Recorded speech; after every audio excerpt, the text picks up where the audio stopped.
Good evening, everyone. Thank you for joining me for another stream. We're gonna be getting hopped right back into it in just a second here. I just gotta actually move my chair over to my desk. Gotta get my PC set up.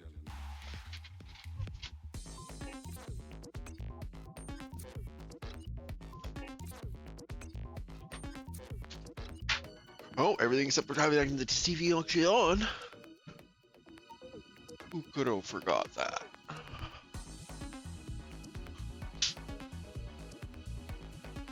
Of course, that shouted all the windows back where they went. One more second.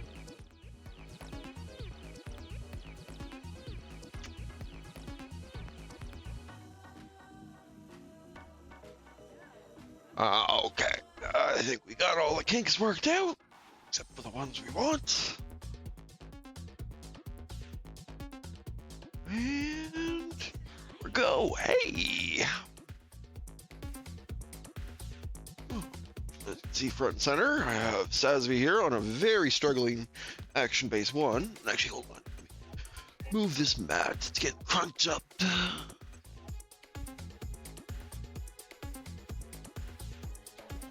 There we go. Yeah, it's definitely pushing this master base to its limits. Or action base, rather. Oh, got his shield mounted up. Got all the decals on there going. Pretty good. Just gotta finish up his backpack and his long rifle and we'll be good.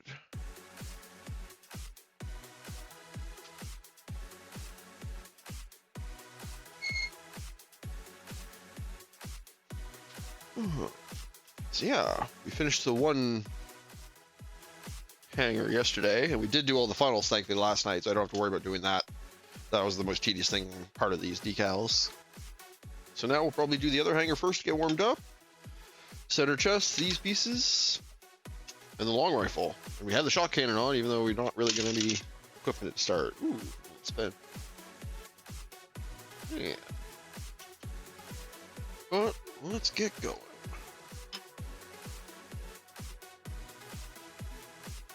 Stand.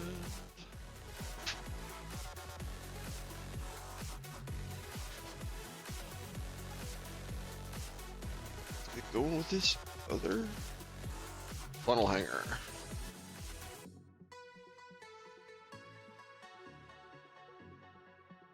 Yeah, the way I did it last time worked pretty good. Let's do the front, side, back, side.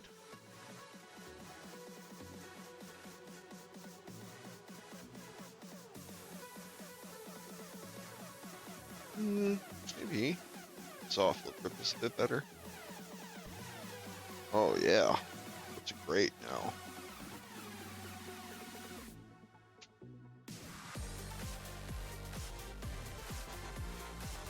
Go. Just light nicely. Our fit ready. What are we looking for? 63 and 64. There's 63.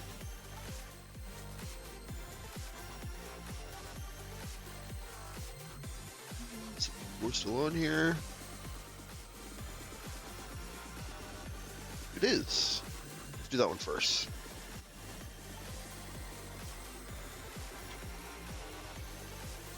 Leave this one right here. Oh. 64.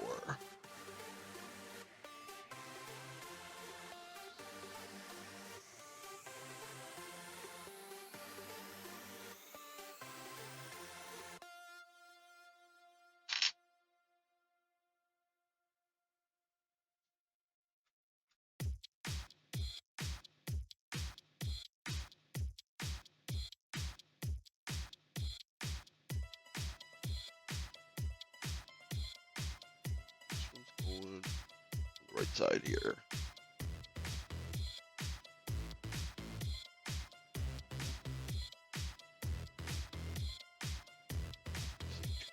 Last time should be good.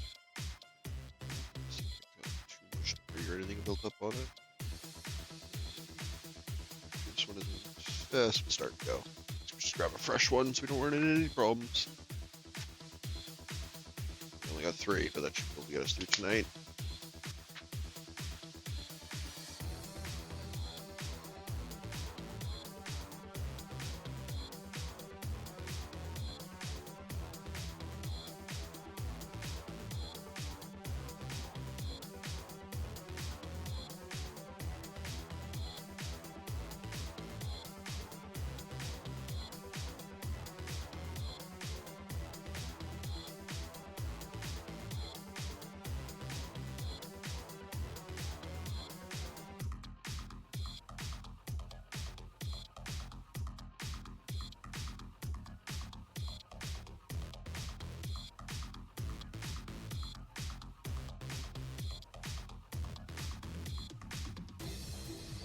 That was actually pretty much the perfect transfer. Most of the water was separate. This decal pretty much just sat at the top of the fit.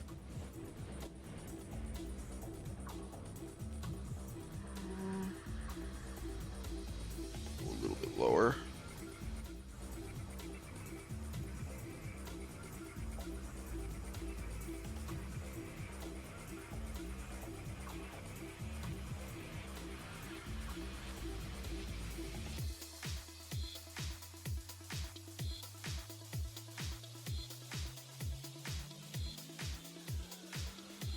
A little bit lower on this side. Maybe a little bit more. Push it over now. Cool, works for me.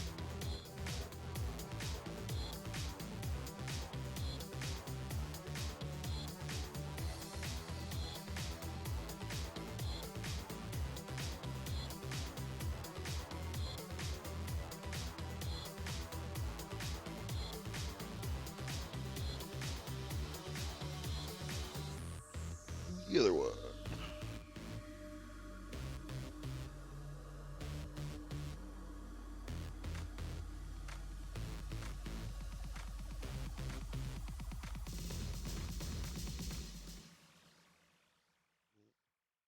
Not enough pressure.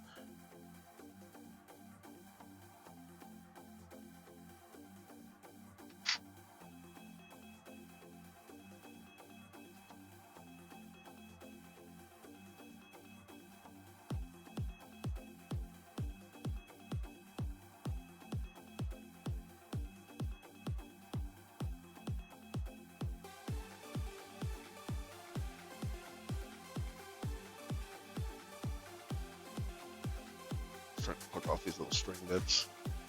They don't get in the way. There we go.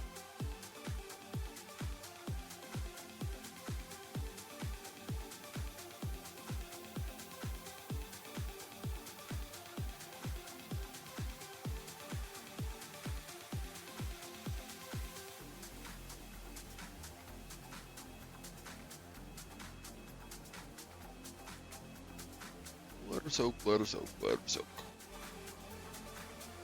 Yeah, if I ended up dropping this up pretty early, I think I'm gonna move my camera and kind of do a pose off and photo shoot. Try and take some decent photos of it with my webcam. Because I have some like funnel effect parts I want to show off as well.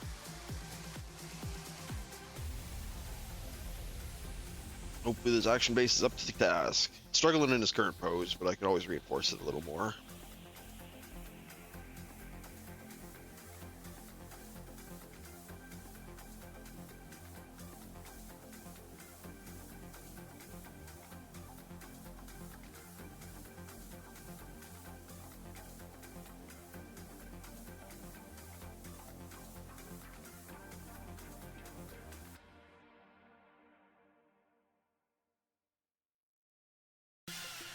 Rougher, but it's because I had the angle completely wrong. But we get there.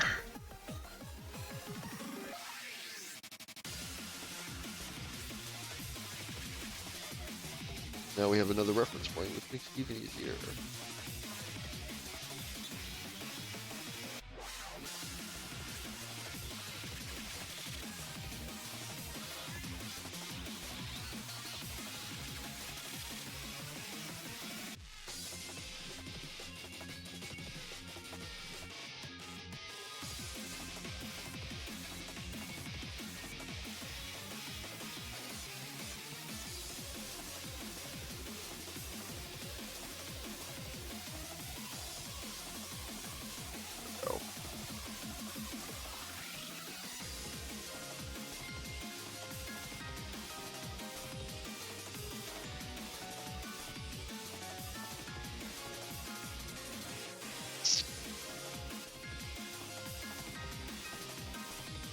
little bit.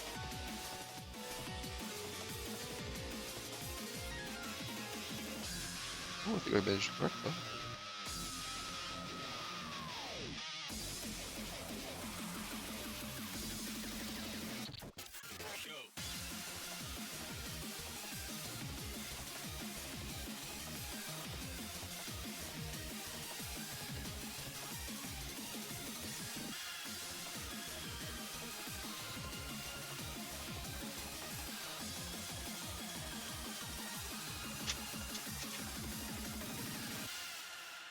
Enough.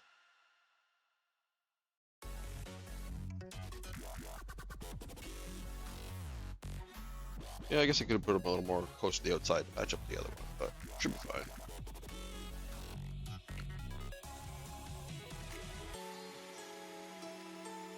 Next up. Actually, let's put a little fit on both those, just to make them set.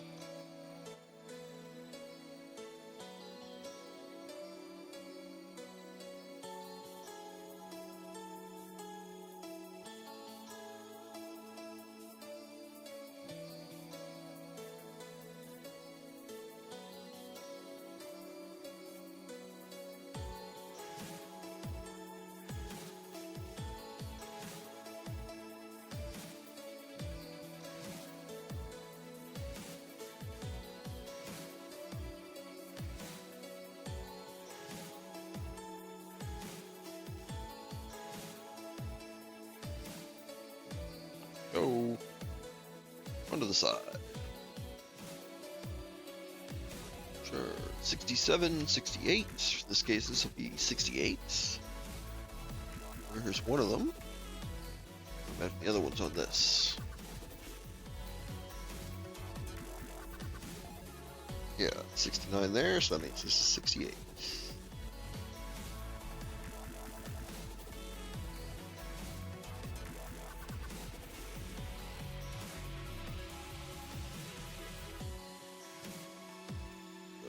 Use that 1 second. It's got the number attached to help you remember.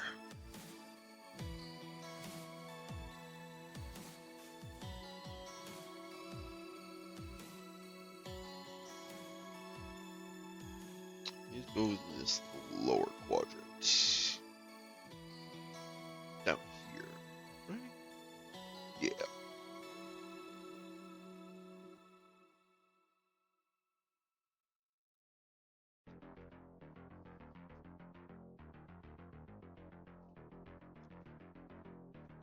Have a sip of coffee while that soaks.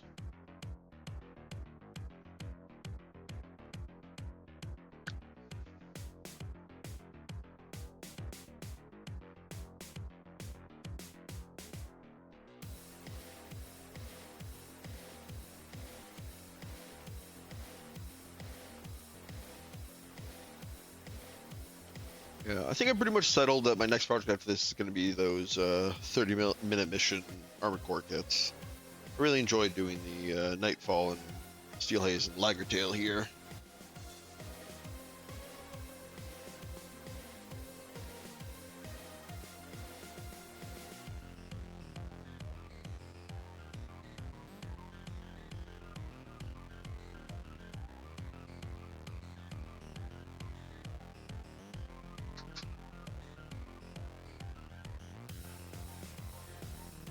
Slightly upturned.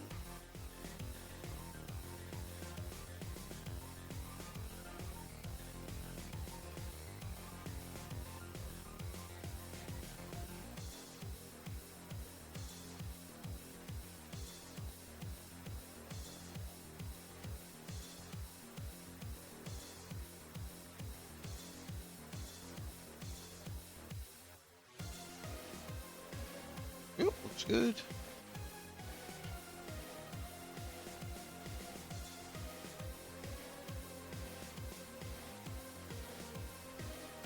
I mean,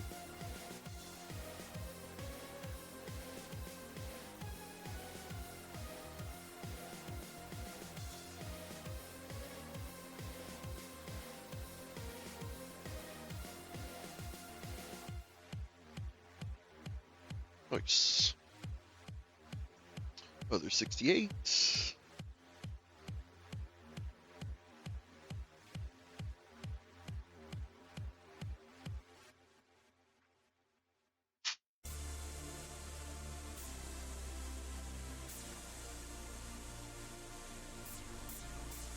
much room to grab it on the side, did I? Let's grab it from above.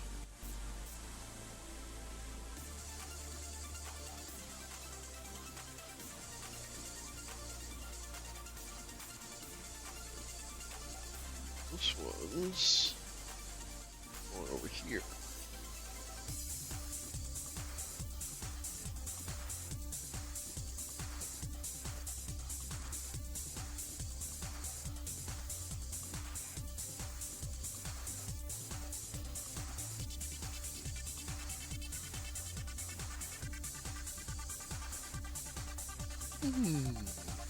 These ones are nice and easy. They're a good warm-up.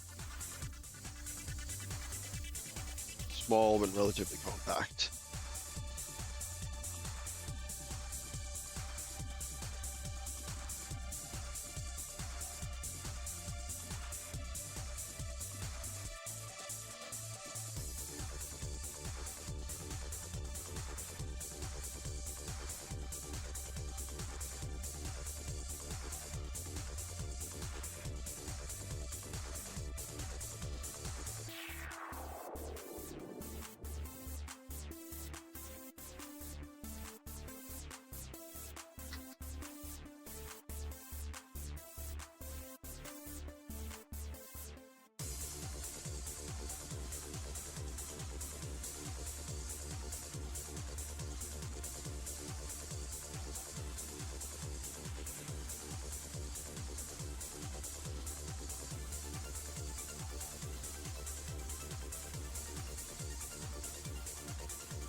Go. Too shabby. And then 66 inches off.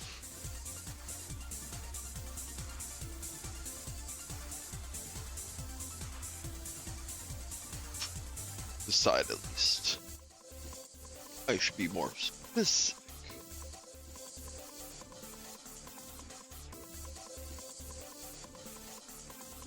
This one's a little longer.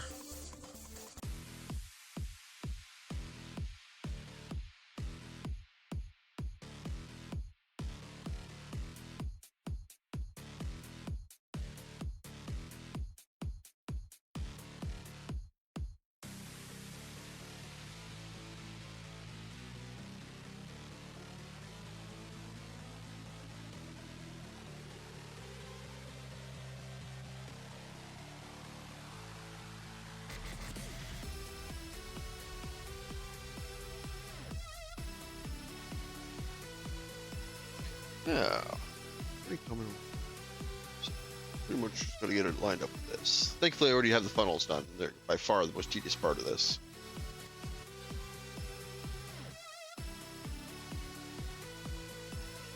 The funnels all together yet last night.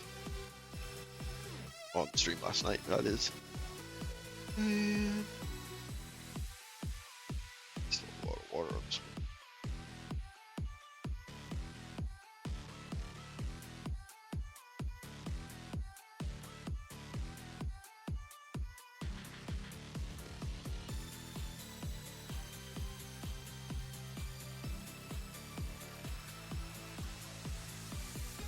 Perfect, we can get it there.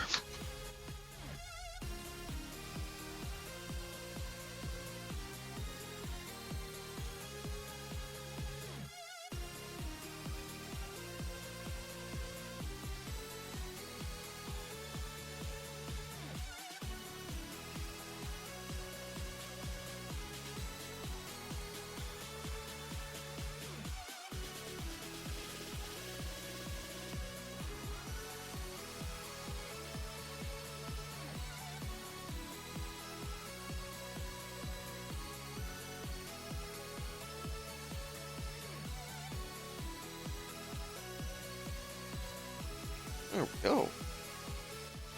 Now that's all that works on that side. Let's give it a little extra fit treatment.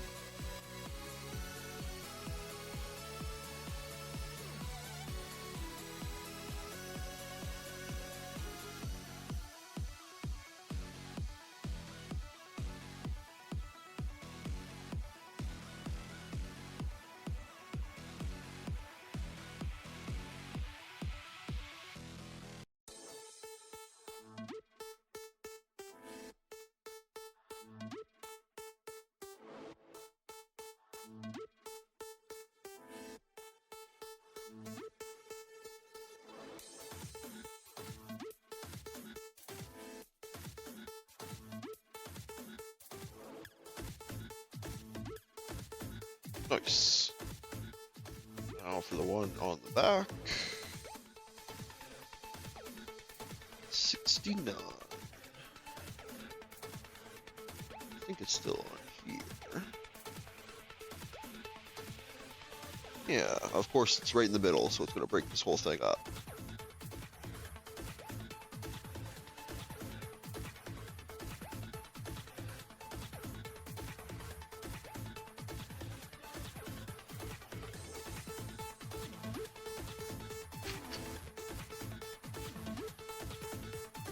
Hey, this is Mark Fit, just decal fit solution. I find it definitely helps a lot for if you put a dab down before you transfer the decal over. It helps a lot for sliding it around on the surface. Yeah, thanks for joining us, Captain Nugget.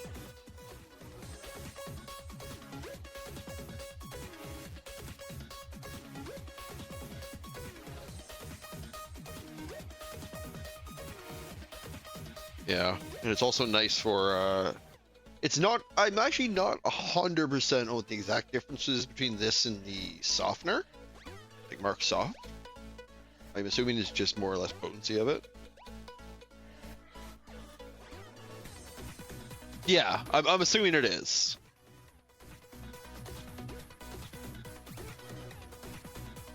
Yeah, that's because I think Mr. Setter's like the like Mr. Hobby one, right? Whereas this is Tanya. But I'm assuming they're pretty equivalent stuff.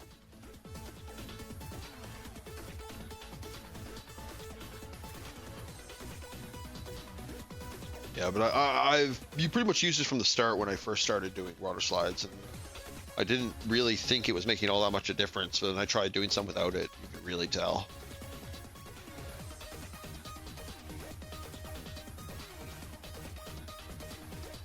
You might be able to actually achieve the same thing with just a little bit of water. I'm not 100% on that, but I've definitely noticed, especially if you put it on and let it sit for a second, it also does help make the edges a little less noticeable. I'll try this out. Yeah, I did. Cool.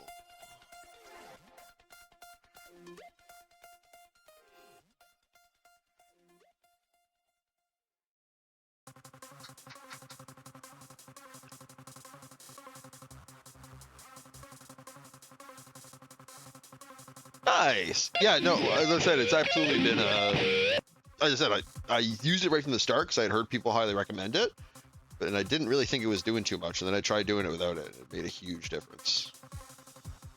Yeah, glad I could help you out. Thanks for the follow. What was it though? Winged EU. Oh, cool. Yeah, I'm a big fan of a lot of the Wing was the one I'm most nostalgic for because it's the one I watched most when I was a kid. I have most of the Winged Master Grade on my shelf behind me. I got the Flugel out right now because it was the last one I did.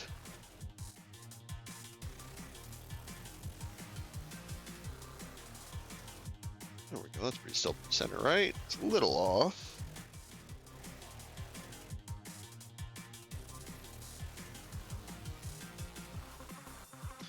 One thing I have heard that I haven't had a chance to try out myself is I've heard people recommend the hard nylon panel line erasers that a bunch of companies have out. I've heard those are actually supposed to be pretty good for like the moisture removal step and the like camping down step for water slides, but I haven't had a chance to try them out myself. All my local stores are sold out of them. Because cotton swabs seem to do pretty all right, but I definitely find after you use them for a bit, they start to fray. And it becomes kind of a mess if you're not careful.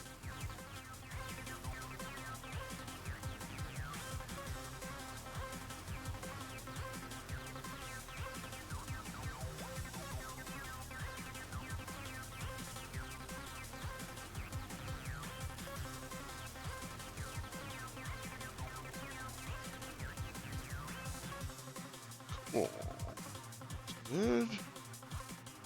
It's actually a step I've been neglecting on a lot of my decals, is putting a little bit on it after you already have it to help the edges smooth out. I usually only do it when I notice it toning out or I notice bubbles or something. I really should be doing it with it all, because it does help smooth the edges quite nicely. I'm just so scared of accidentally sliding it after I have it positioned properly.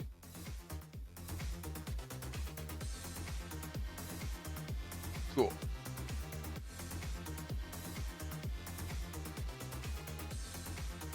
I try and use warmer water whenever I can, but my sessions usually go on for a little bit, so this is actually starting to cool down. That is the other thing. That in particular helps it with, I've noticed, sliding off the paper. Is that if you use a warm water when you soak it, it ends up sliding a lot more easily.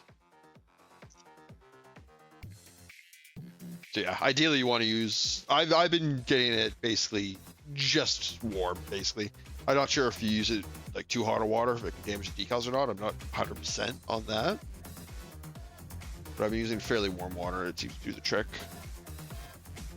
Like right now, this is starting to cool down, but I'll probably struggle through with it. It's kind of hard to put into words. I've noticed when you use like colder water for the decals, it almost feels like the decal is like sticky on the surface of the paper. Whereas when you use warmer water, it seems to slide a lot smoother.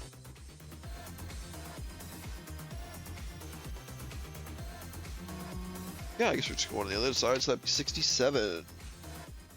Which isn't on this one, or this one, this one.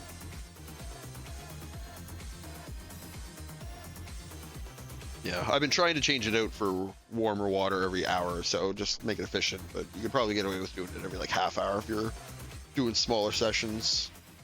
I just don't want to have to getting up constantly to get warmer water. What was it again? 67. Oh, right here, nice. So just pre-cut the next one too.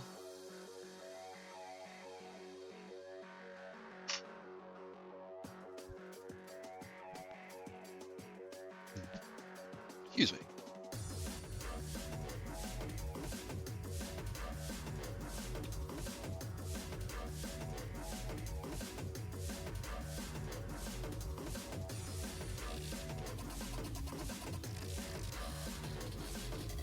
Oh, I dropped it.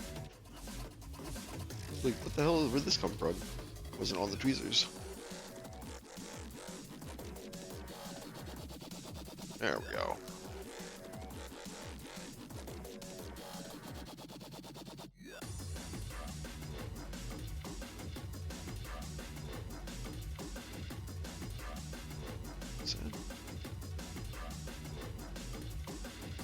Just surface imperfection. That should be fine.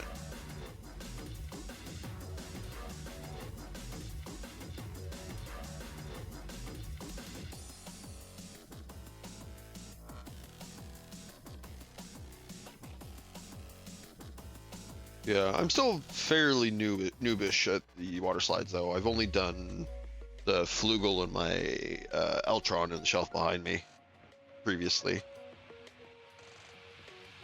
But I definitely think I'm water slides. Because I did some stickers on a couple models, but I generally didn't like how they looked. I really found stickers only kind of worked on like dark models. The light models, the stickers edges stood out too much. But water slides have been great for that. And I honestly have found water slides have been a lot easier to put on than stickers. They're a lot more forgiving about your initial positioning. Like you have a fair amount of opportunity to slide them around and reposition before they actually set. Whereas stickers, I find if you mess up your initial positioning, the residue you leave behind kind of screws up your second attempt no matter what.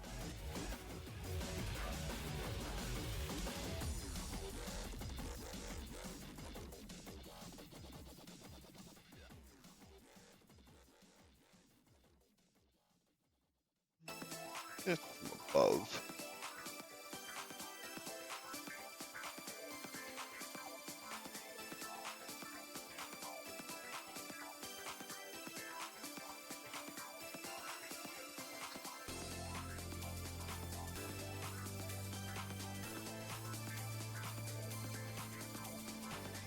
Yeah, and one thing I need to start doing is I really do need to start top coating these.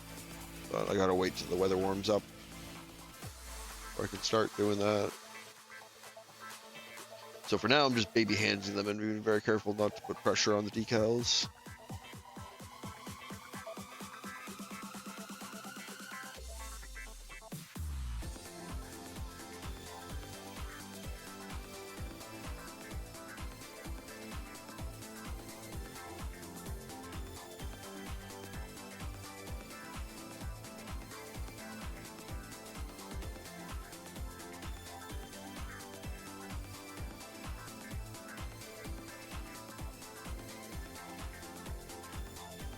There we go. I'm gonna fool with it too much. Common issue I have is I'm kind of a little bit of a perfectionist on this, so I end up kind of fiddling with it and end up making it harder for myself. When I kind of realized the distance you're actually going to be looking at this, you're not going to notice like very tiny misalignments and stuff.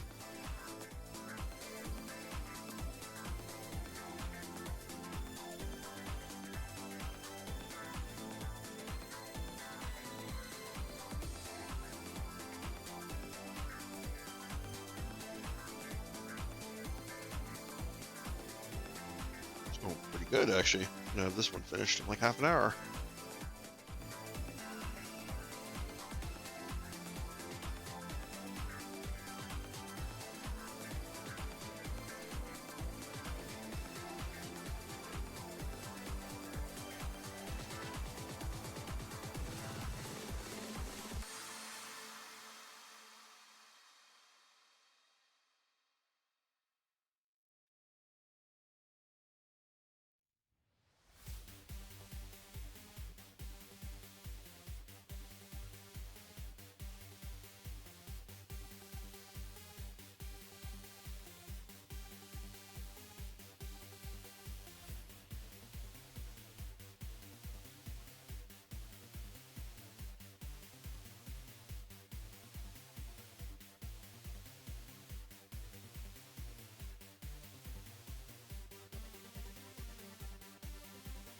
Oh, it's like pushing away from me.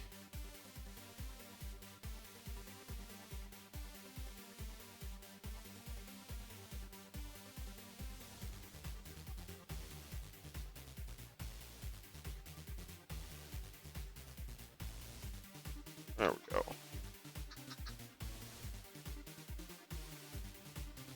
Yeah, the neck on this is weakening up a little bit.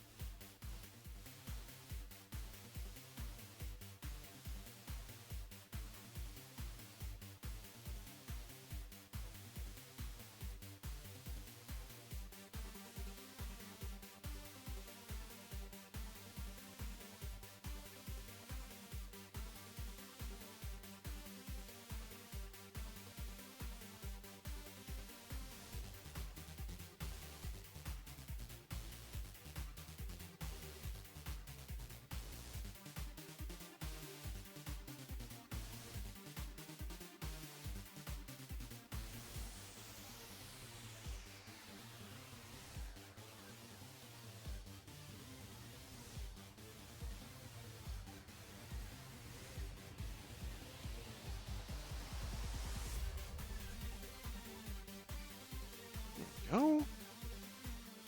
Last of all, 65, right? Yep.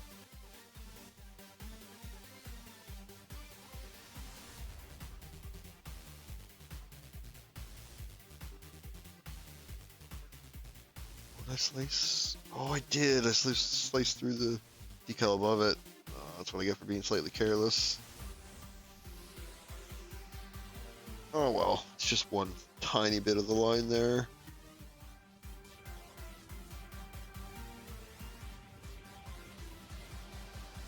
Maybe I'll be able to cover that, we'll see. Might not be worth it for how little of the decal it actually is, but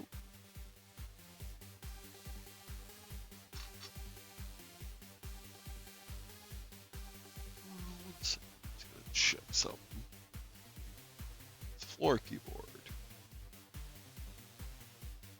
Oh yeah.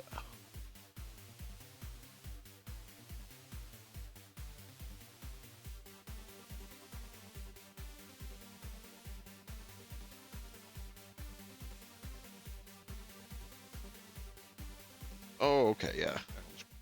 Grab this Upside down.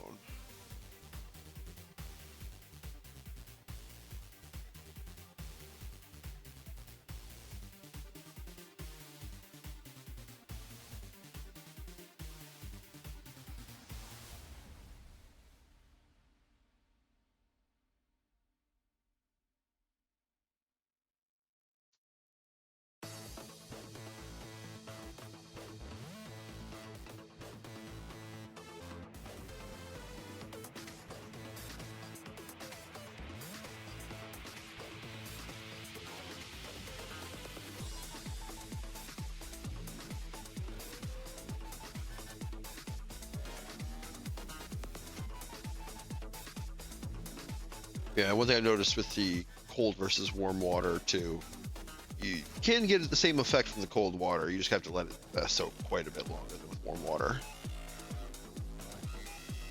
I find that stickiness I was describing, it's just when you let it soak for the same amount of time between the two. You let the cold one in cold water soak longer, it'll eventually slide nice like it will from warm water.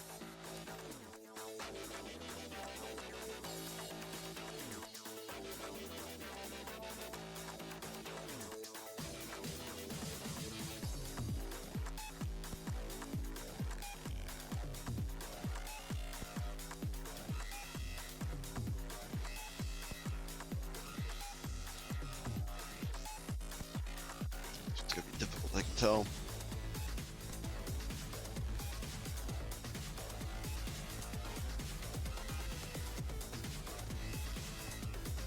That's been difficult because the piece was like moving away from me as I was trying to put it on. So I had to put a finger behind it to brace.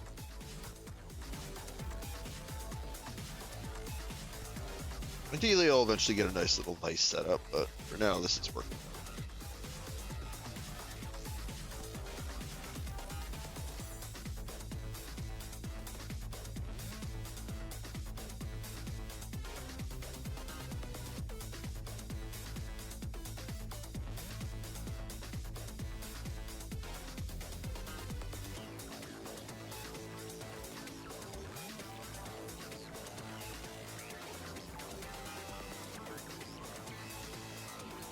Definitely a little different side to side. That's fine.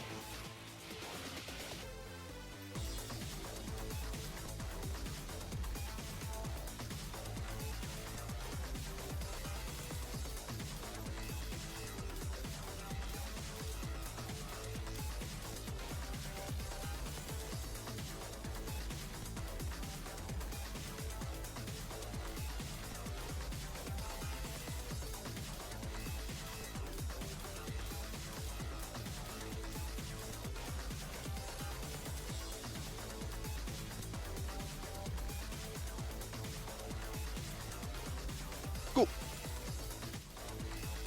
Just do a final pass on these three. Move on to the main body of the... Oh, that's not a sticker.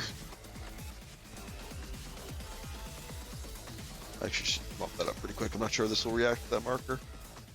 Looks like it's fine.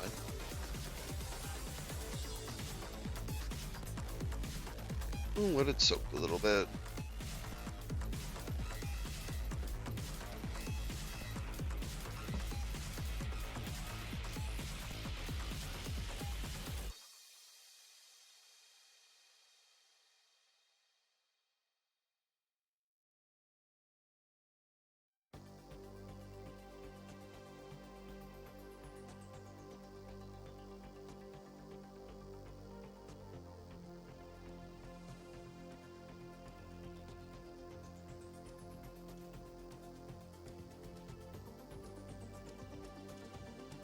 Nice. Set it up with its pair. Actually, we can load it up too. These funnels I previously put. This was the most pain in the ass decal to do in this. Is this wrap around on the funnel? Just because it was such a small area. And even then, it went pretty smooth. It wasn't as hard as I expected it to be. I usually hate doing wraps. There we go. 2 of them ready to go. And speaking of, this water is frigid. Let's go swap it in. Be right back.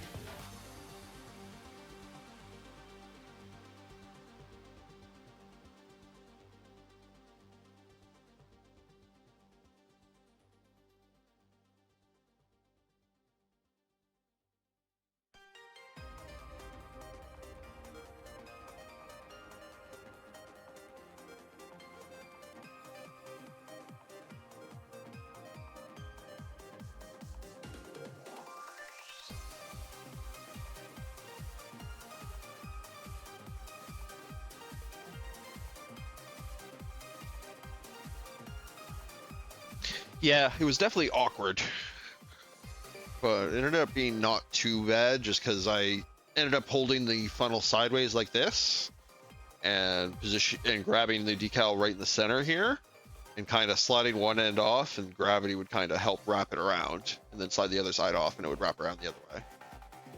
It thankfully worked out, but I could see it going badly pretty easily. Thankfully it didn't for me, but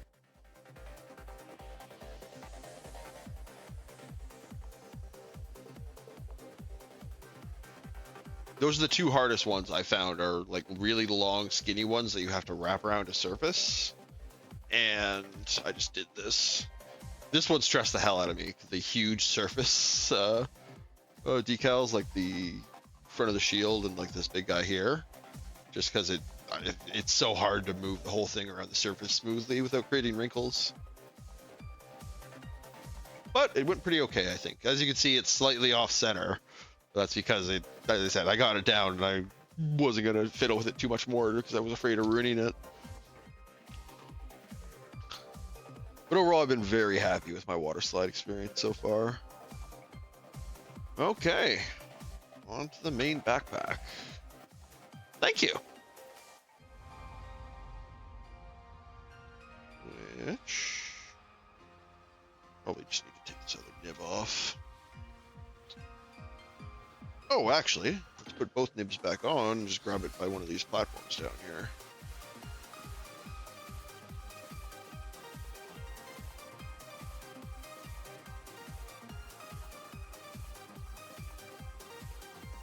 Yeah.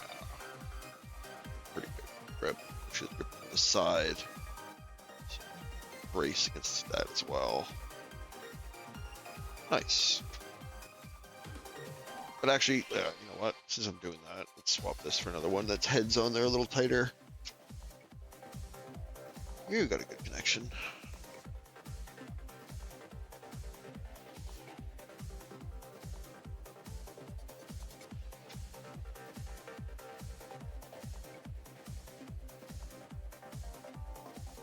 Cool.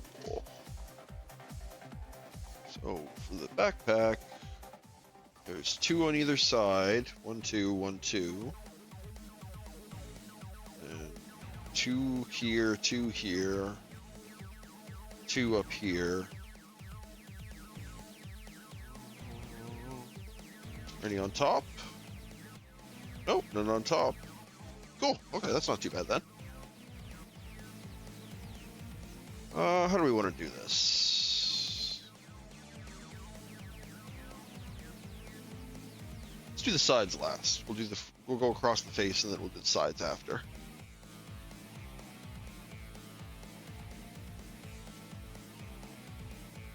We are looking at 114, 113.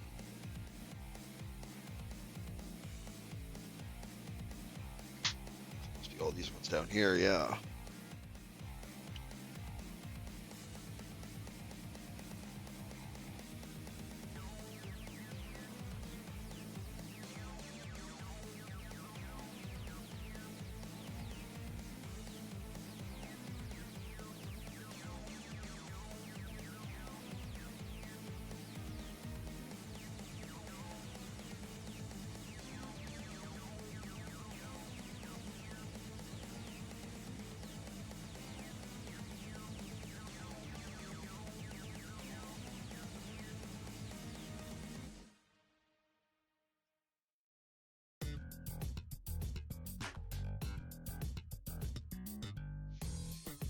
Oh, also, if you haven't done water slides before, one thing to watch out for is these little numbers on the water slides thing. If you aren't careful with your cuts and leave some of that on your piece, this little black parts will actually float around and start getting caught behind and in your decal. I had that happen with one of mine, and it was a nightmare to clean up. It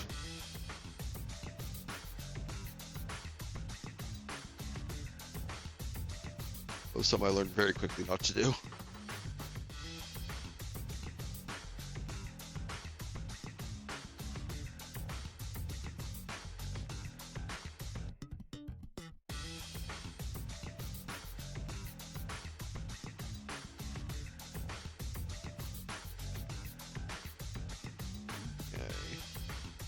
This one basically goes along this top edge right here.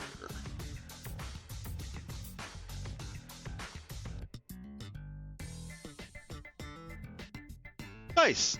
Like I said, it definitely seems intimidating when you first go into it, but it ends up being a lot easier than it looks.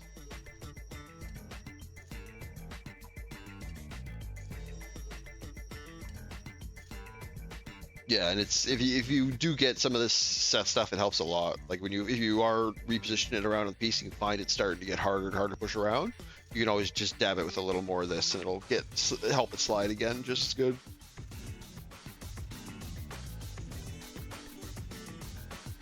It's definitely time consuming, but I think the results are nice. And I definitely like the results you get from these way more than stickers.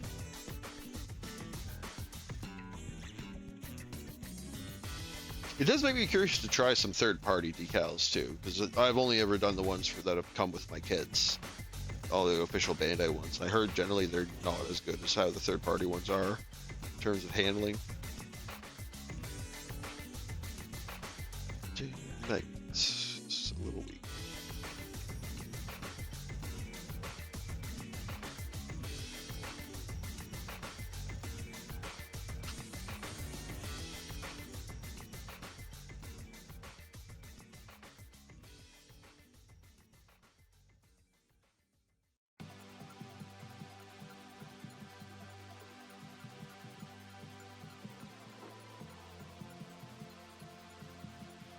Lined up right about where I want it. And if there's a lot of extra liquid like this, it's a little harder to move it around smoothly. Slide a little more than you want. Go around and soak some of it up.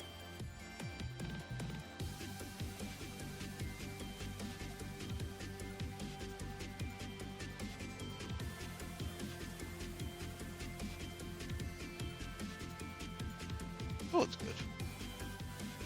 Once you're happy with the position, you can just put really light pressure, tamping it down. You're just trying to push the liquid from underneath the decal out, and it'll slide around a little bit, but you can kind of course correct it as you go. Ideally, it's not moving at all, but I'm not quite that smooth. Got the shaky hands. So I just try to go as evenly up down as I can.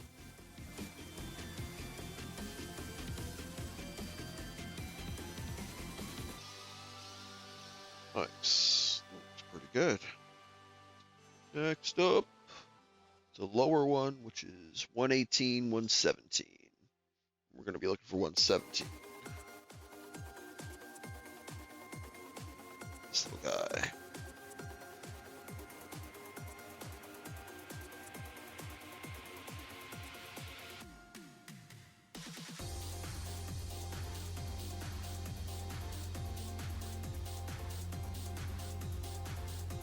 It was in 417, I said, right? Where am I looking? There it is, yep.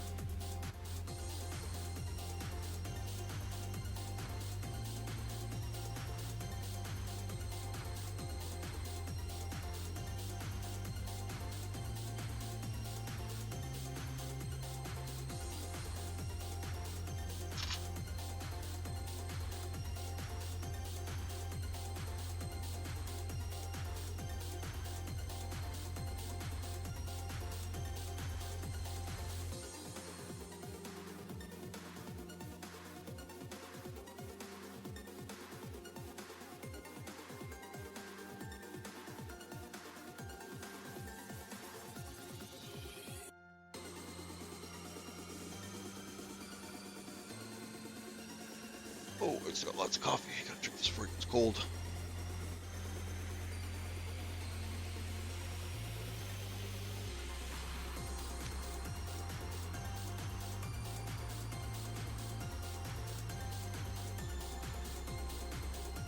Good.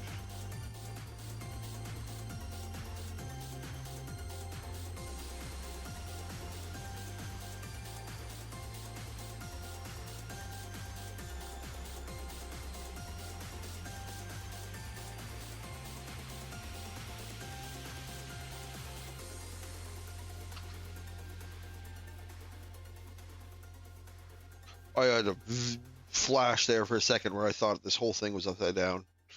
I got really worried.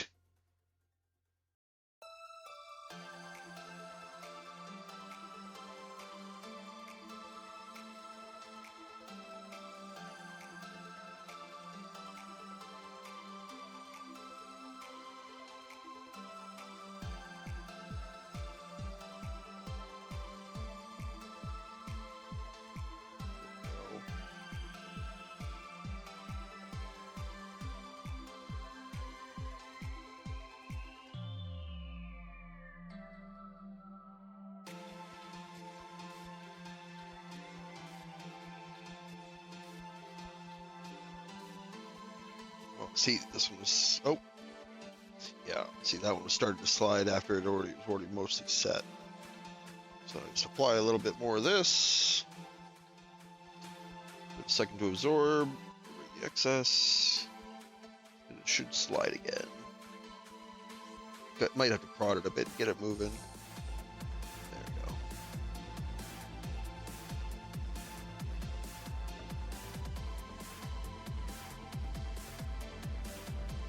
And unfortunately, this isn't something you can do over and over again, because basically each time you do it, you're wearing down the decal slightly. So the more you have to reapply and move it around again after it starts setting, the more likely it is to tear. Not that tearing's the end of the world. I've definitely had decals tear, and I've literally just positioned both halves of the decal in the proper position, and it looks just fine. Tearing's mostly an issue because it causes the risk of the pieces like folding on top of each other. And that's something I haven't really found a way to recover from. Once the decals start wearing down and you get like folded up or layered on top of each other, it's very difficult to get them separated, I found.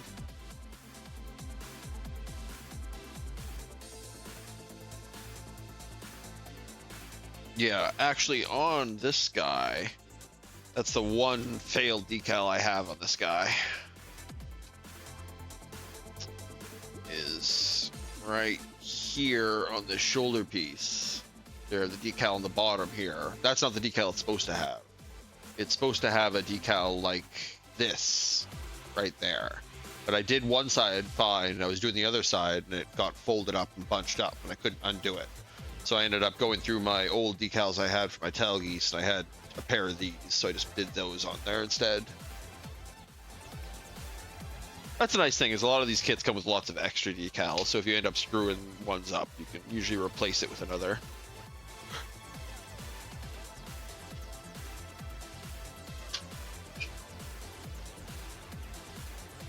Yeah, let's keep going. Let's do these top ones. Right here. Which are 115 and 160.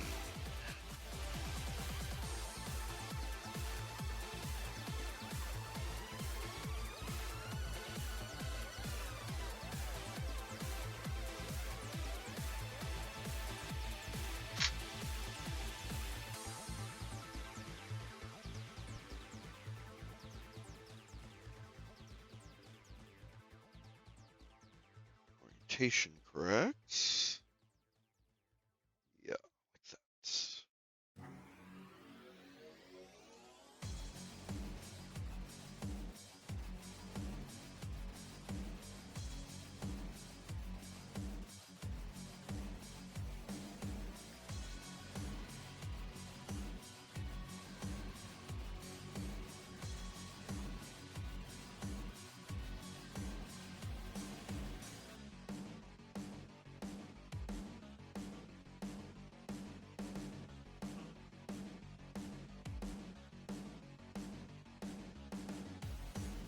So what's left? If we finish this, we have these, which don't have too much. And then beam rifle, which also has a few, but it isn't too overwhelming. Yeah, then we're done. Then I'll probably move my camera and get it set up for some glamour pose shots.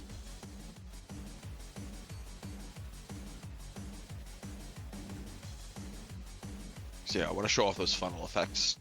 Show them off right when I finish the build for the first time, but I want to show them off with the decals now.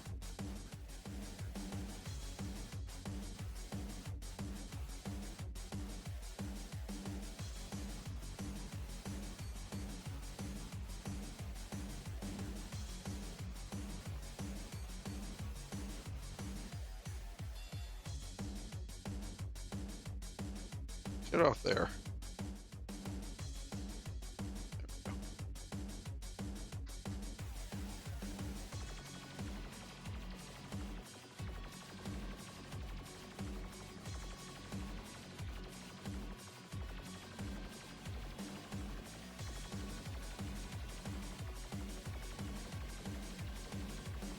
Okay, too much liquid.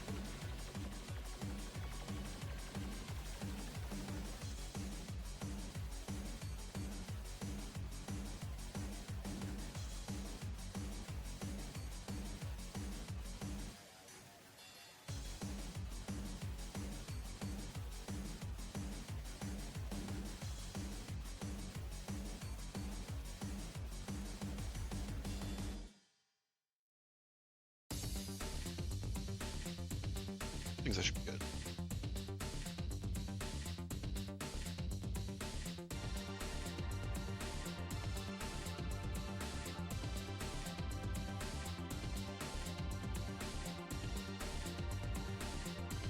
Oh yeah, and do make sure when you're actually touching it with the cotton swabs, make sure the cotton swabs are damp, because if they're dry, it'll actually stick to the swab.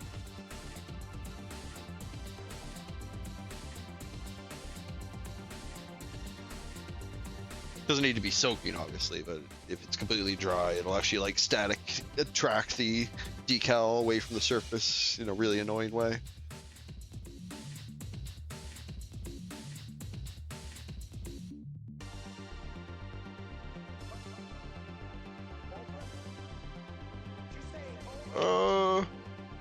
There's a couple different ways. If you have them or have available to them, I've been having real good luck with just using single-sided nibbers for the final cut, because that can go really well.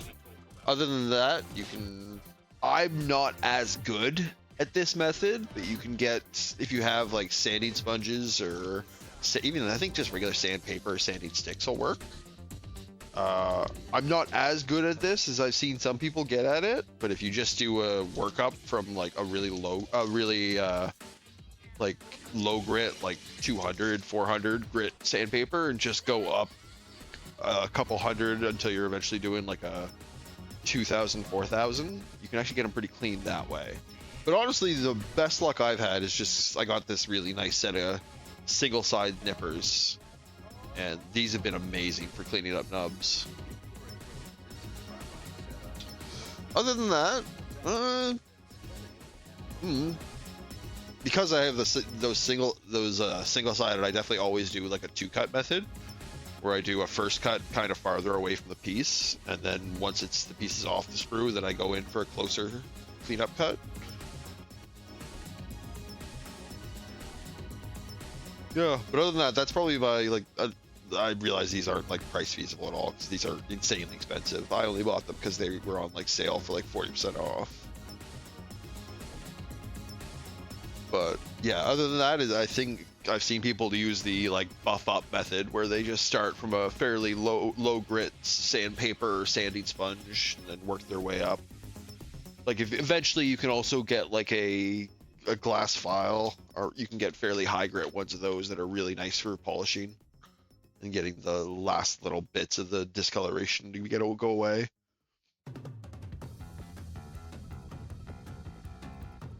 Everyone kind of has their own method for it. Yeah. And honestly, I've personally, I also cheat a whole bunch.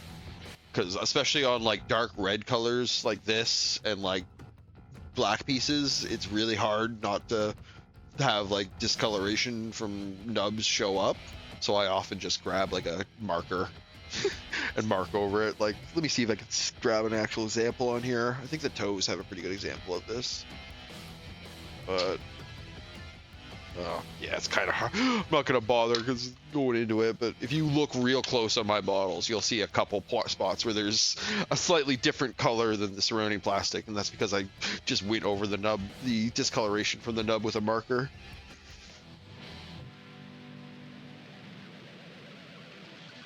Yeah, and you see, that's definitely the. I can't speak as authoritatively on that because that's a method I still haven't gotten down 100%.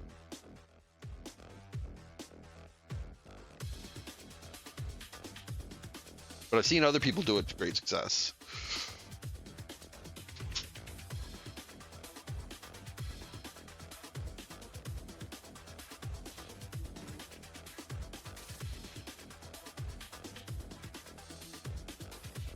That's mostly why I picked up those little sanding sponges, because my local shop had them on sale where it was just a pack of all the different grits. And I tried it out myself and it does work. I could not get the same results that people I'd watched doing it get out.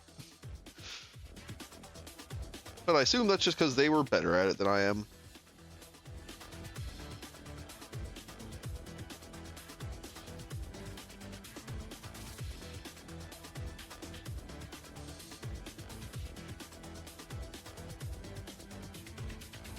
That's part I'm actually kind of obsessive about cleaning up my nubs when I'm putting my kit together. I find it's a very like kind of relaxing part of the experience. Just going through and getting everything nice and smooth.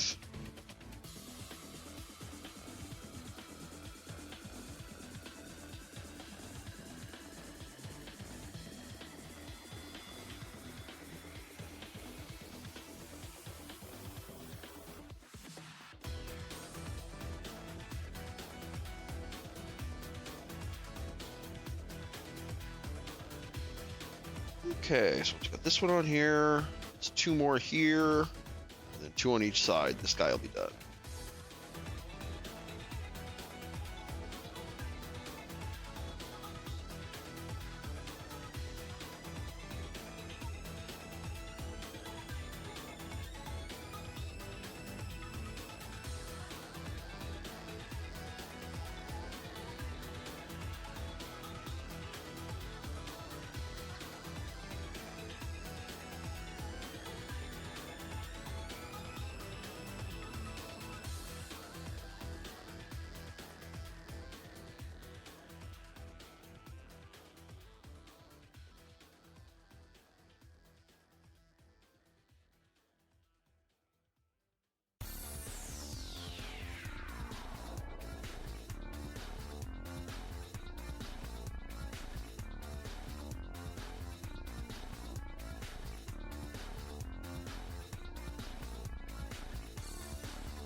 Shift?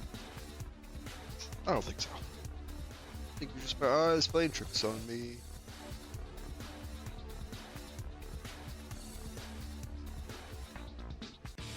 Oops.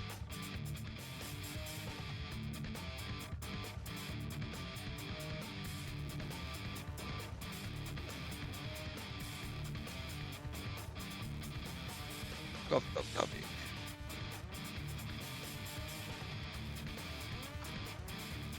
Next up, 114.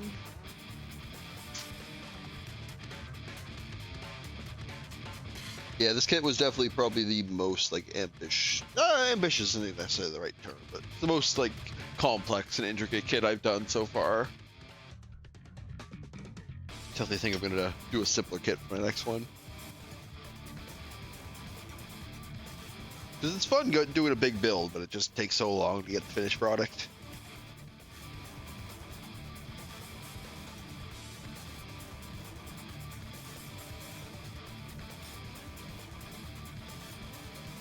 But that's kind of what I get for. I mostly do master grades, so I don't. I've done a couple like high grades, and I realized they're such a nice like all-in-one experience where you can get it done pretty quick. But I definitely kind of appreciate the process more, doing the more complex kits.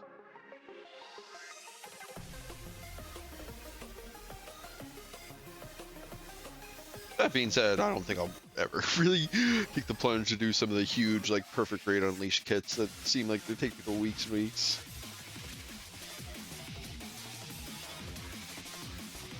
People seem exhausted when they're done with those builds.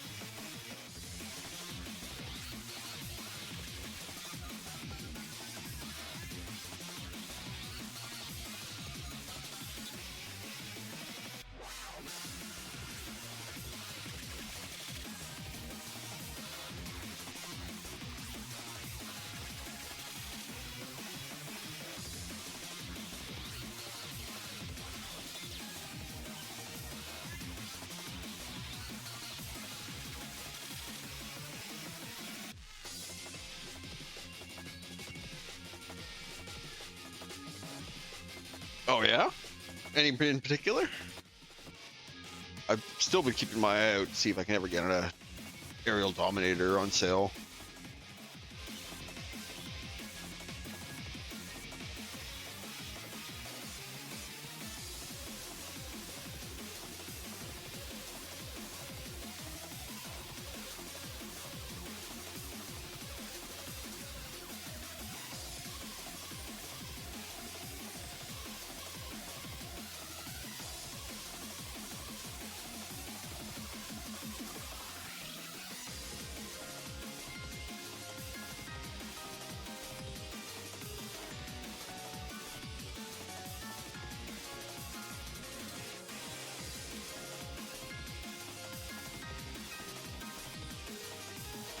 Yeah, was there any particular ones that were really jumping out at you?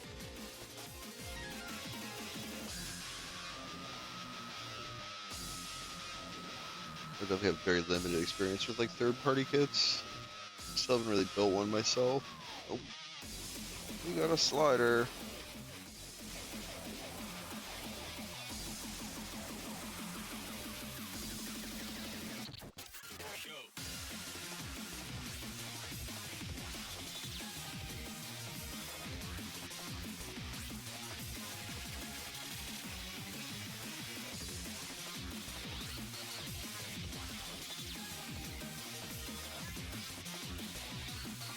Iron Sickle, nice.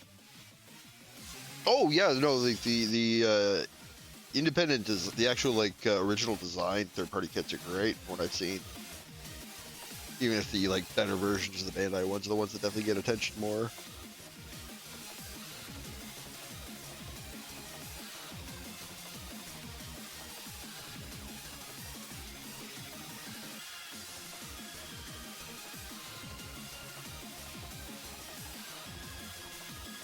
Let's look up the particular though to see. I don't know off the top of my head. Oh, that's the funny thing is like third party like kits are now known for like being better than the official party kits rather than knockoffs. The like knockoff what's the term I'm looking for? Basically the like bad reputation third party kits had is very rapidly receding. It seems a lot of times now they're not really considered knockoffs.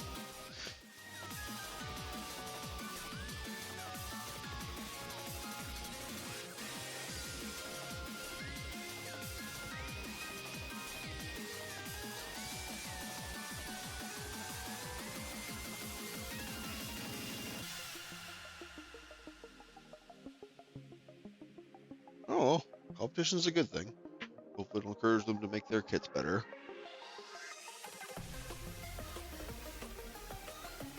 But I just don't know what world it'll be where I'll ever spend like the what is it, like $600 the perfect grade new Gundam is now.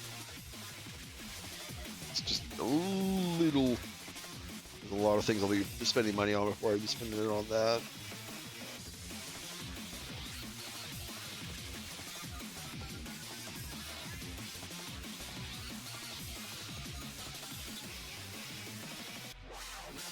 Nemesis is one of them with like the spikes that form like a ring behind him, isn't it? I think I've seen that one.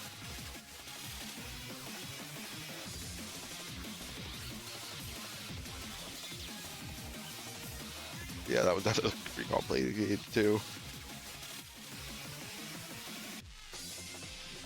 That is one of the things I've noticed with a lot of the third-party designs. Some of them definitely look a little over busy. Mostly the ones where they like to cover them in guns and stuff, which has its appeal for sure.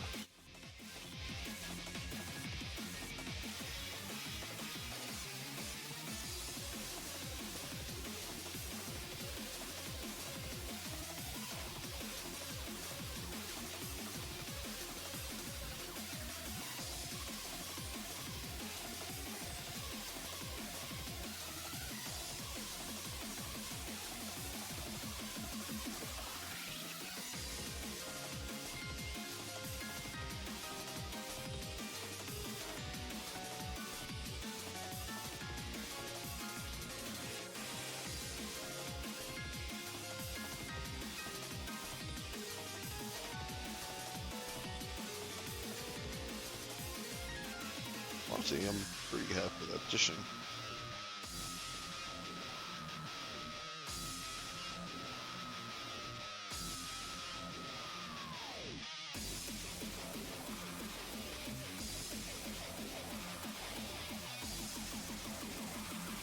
There we go. Let's do a quick touch up on all those, then we'll do the sides.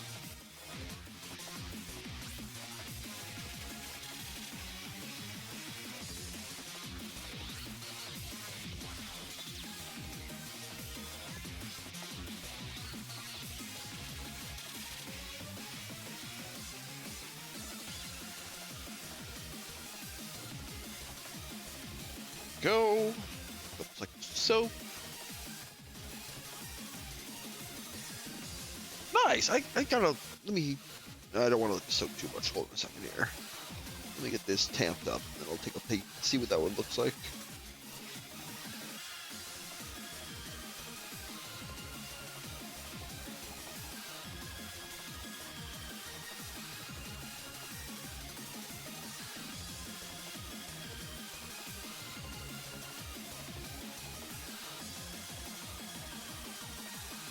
Yeah, that is the nice thing about the third-party kits, is they're definitely much more price conscious. Like even the like crazy ones, like the Axis Dominator, still only running you like maybe $200 on the high end. And from what I've seen of that one, that seems absolutely equivalent to like the $600 ones Bandai are putting out. Let's see here, Iron Sickle.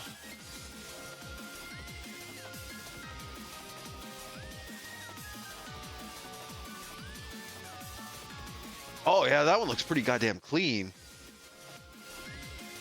Oh, that one's actually really nice. Jesus, I might actually keep an eye on that, see if they do a 1/100 version. Yeah, that looks clean as hell. Oh yeah, I actually really like that. That'd be a good one.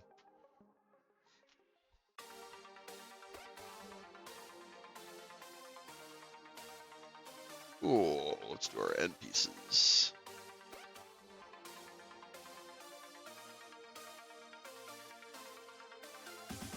So, 109, 111.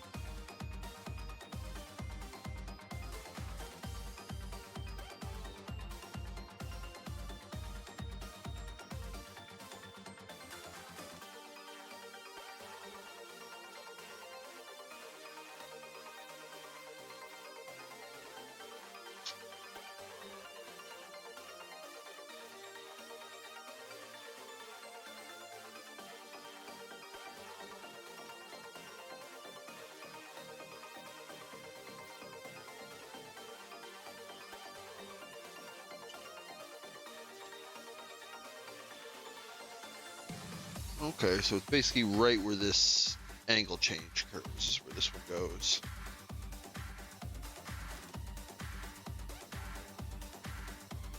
At least according to the manual. I guess that is the nice thing with these two, is I usually like to try and follow the manual because I'm fairly uninspired when it comes to design on this type of stuff. But it is nice that you can kind of just put these wherever you actually want.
Go slightly more involved.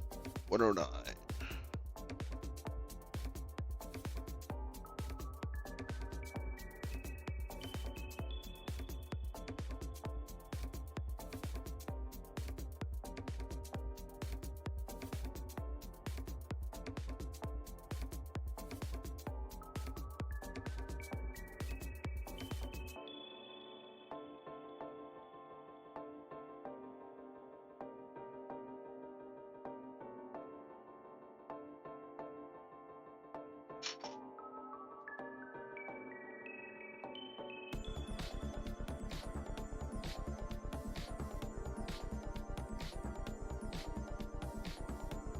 Oh, I think it's okay.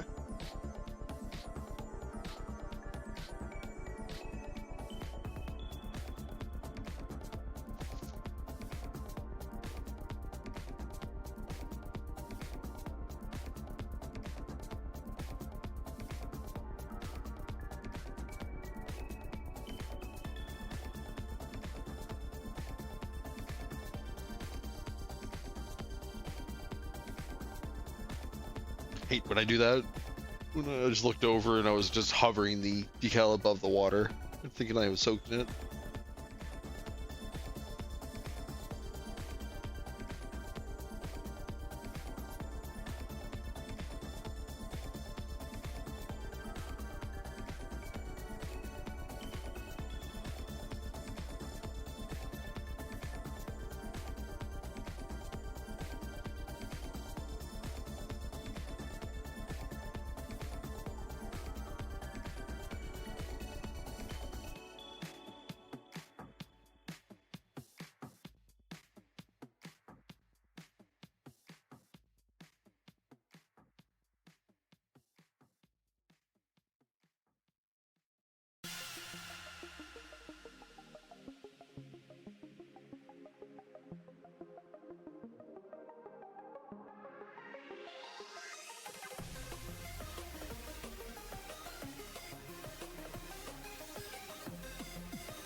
Spoke too soon.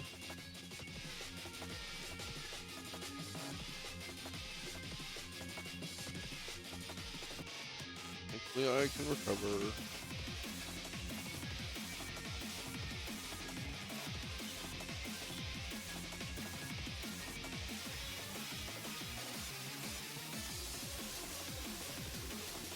Damn.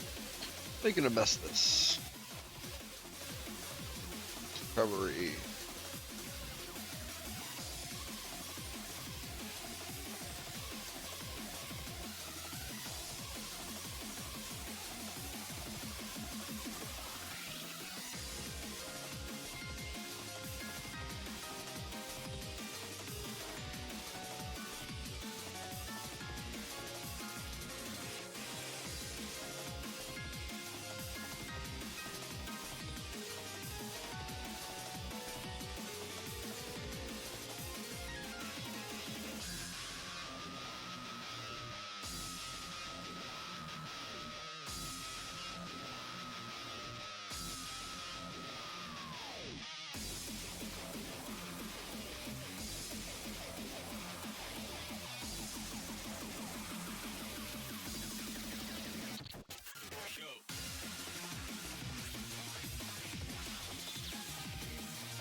Okay, I think I'm gonna settle with that.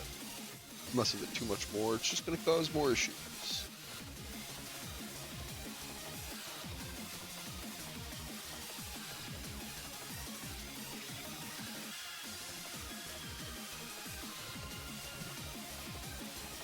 Oh,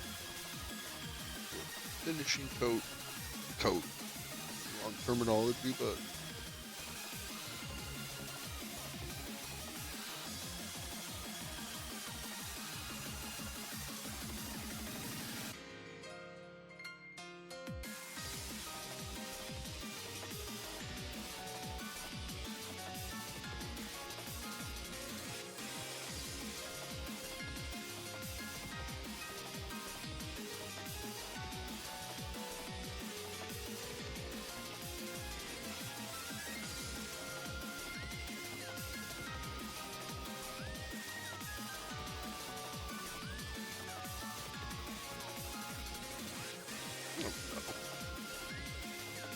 now for the final side of this one.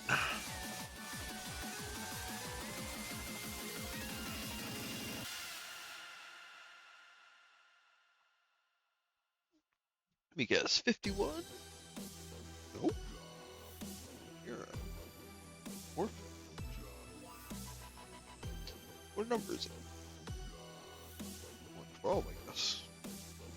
Oh yeah, okay. 112, 110. Gotcha.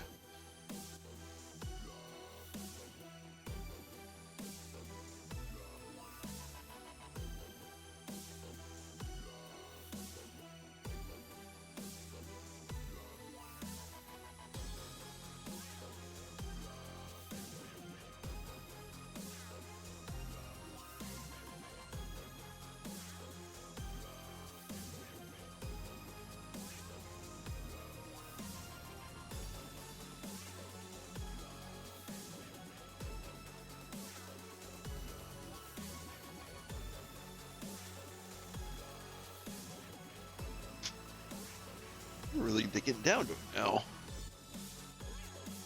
Just realizing how few decals are actually left.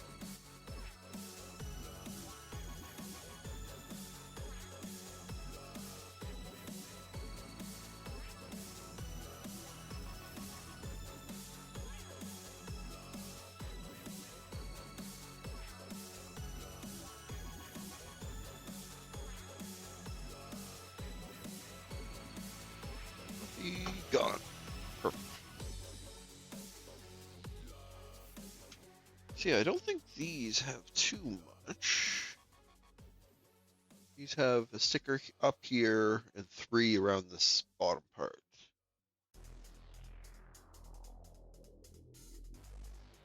Probably try and get one of those done before we go for my break.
Applying some of this because it actually started sticking to the cotton swab of it there.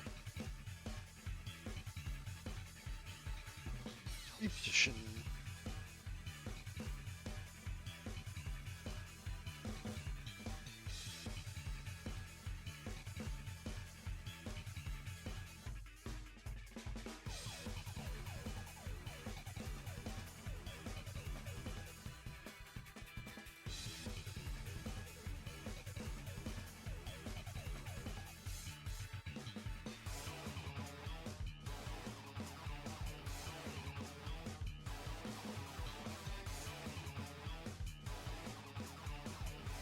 Cool. Last off, this guy was fairly finicky on the other side.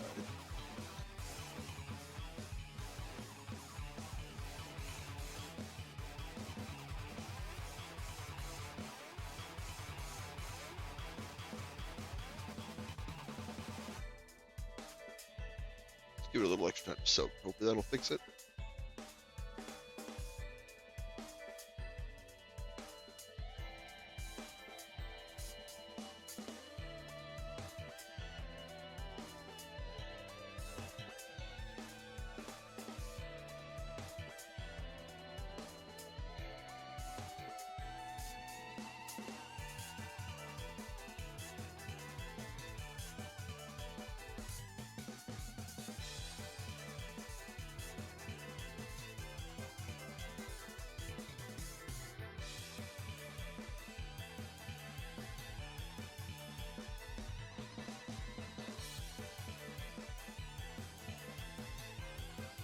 Oh, slide. Oh, let me bet. Oh yeah, it's cold water.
always so paranoid when I drop one of these that it's gonna scuff the decals.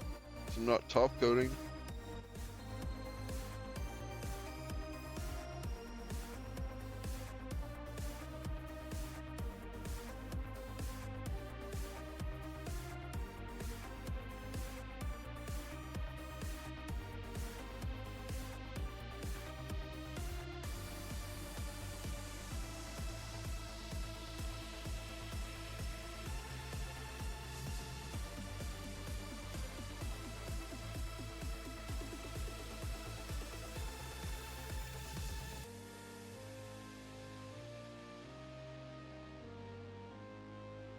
Nice. What's that one done?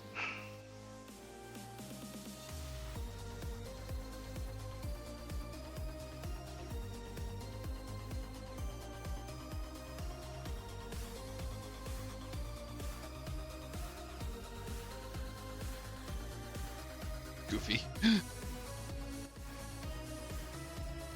107, 108. What do those look like? Okay, one of each. Okay, that makes it easy.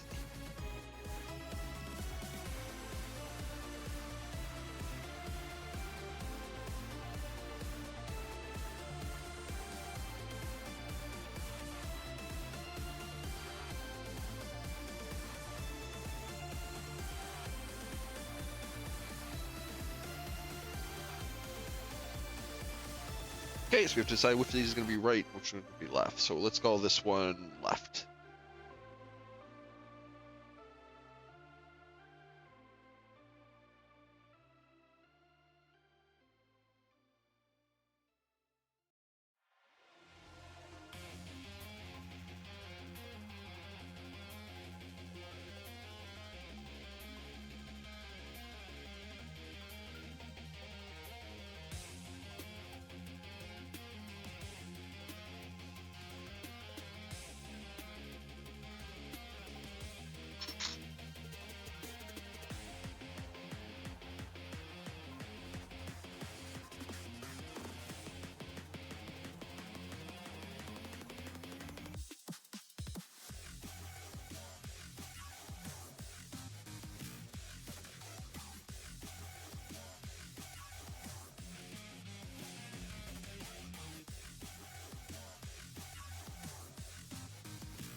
What are the other?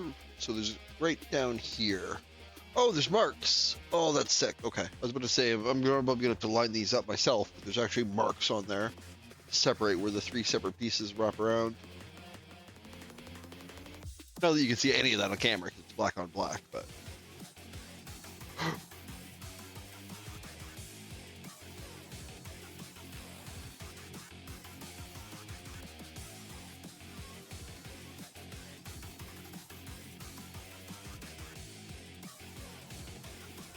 I get lots of extra time to soak. It's a little big.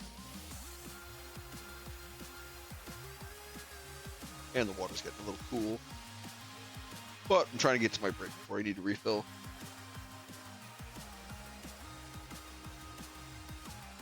So let's struggle.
air bubbles over this one. Not air bubbles necessarily, could be liquid, moisture bubbles as well. Bubbles.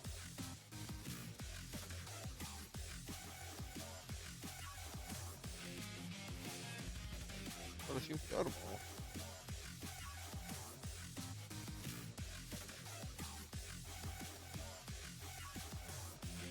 Pretty straight.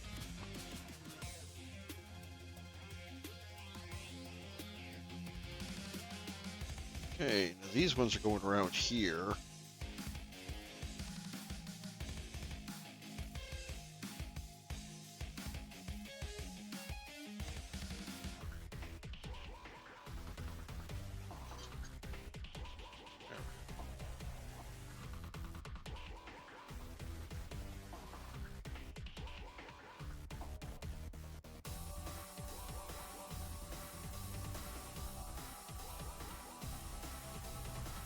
Okay, so these right along here, which, holy shit, we're actually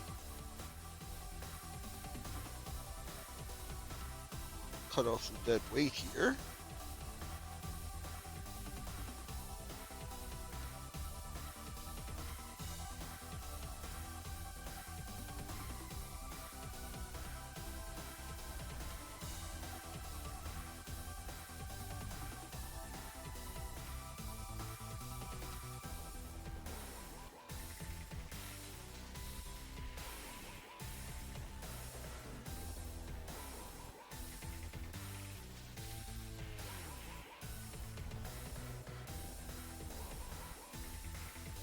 There.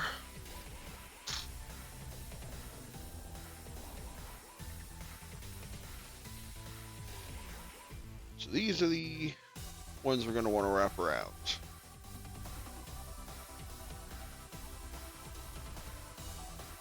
It's going to be 3 on each of the pistons, pylons, fuel tanks. I don't know if you know what these things are.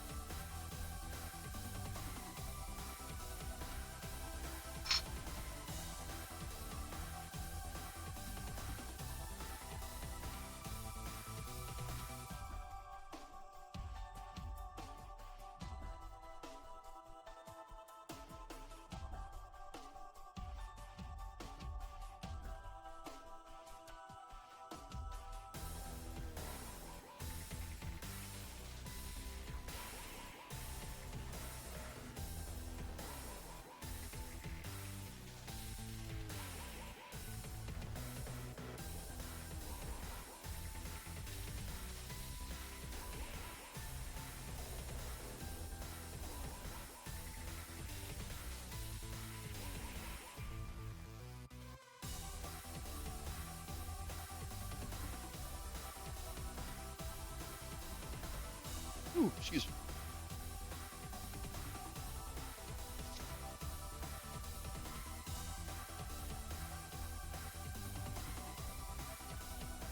Yeah, I thought this was going to be a lot harder when I thought I was going to have to space them myself.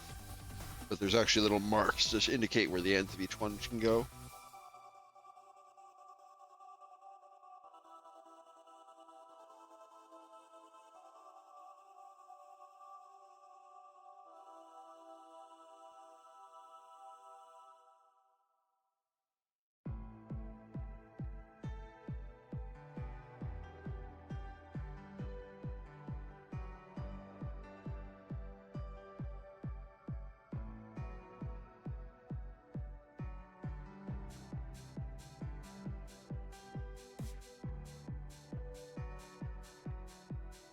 You do not want to slide.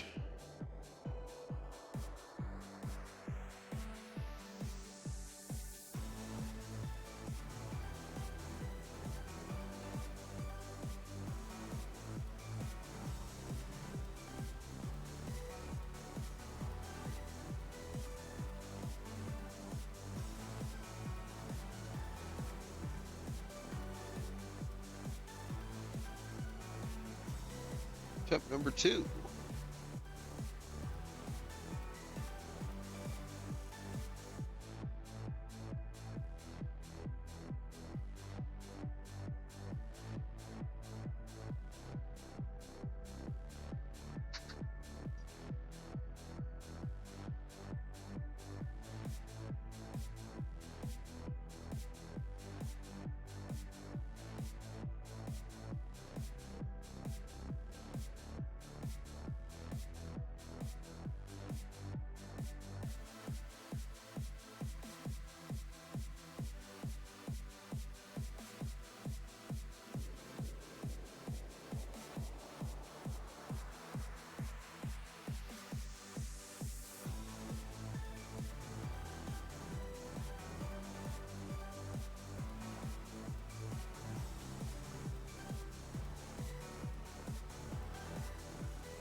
too bad. 1 of 3 down.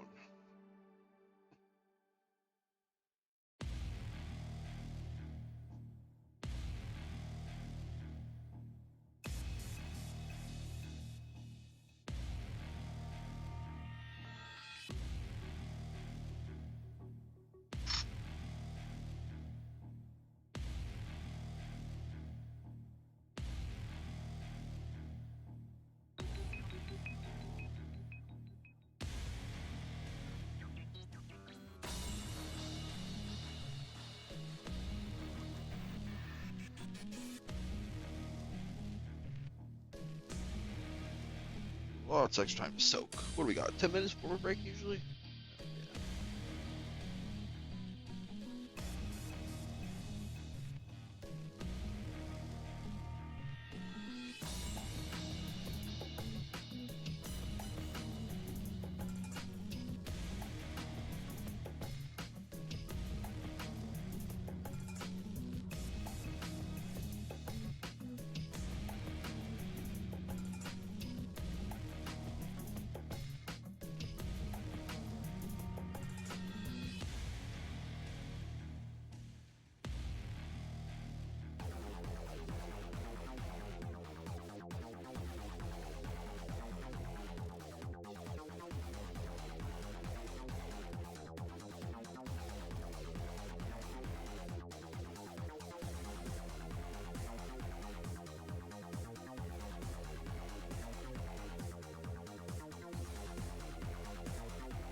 Messy what we got there.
There we go.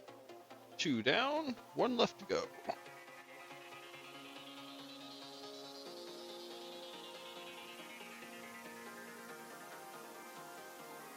Oh. Oh, there they are.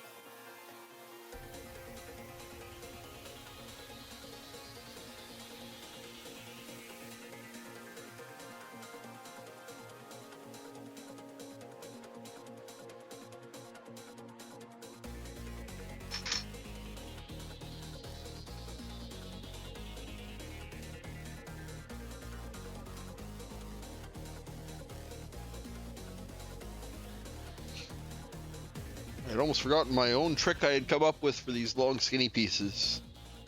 Is that it's a lot easier to do with them if you grab it near one end and then slide it off from the far end first. It's a lot easier to control the positioning of the the end closest to your tweezers than it is the end far enough away. So you want to get the end far enough away off the paper first, so it's easier to position the part.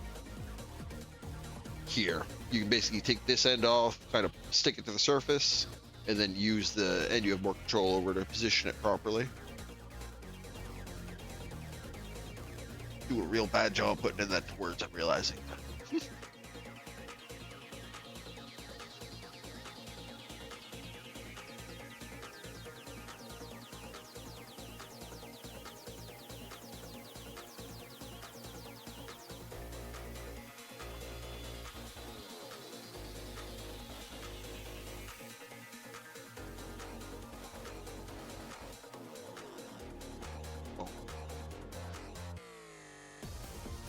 I'm gonna give this one lots of extra time. This is probably the last one I'll do before my break. Damn, yeah, pretty much have this guy and the long rifle, and then we're done.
That's not what I wanted.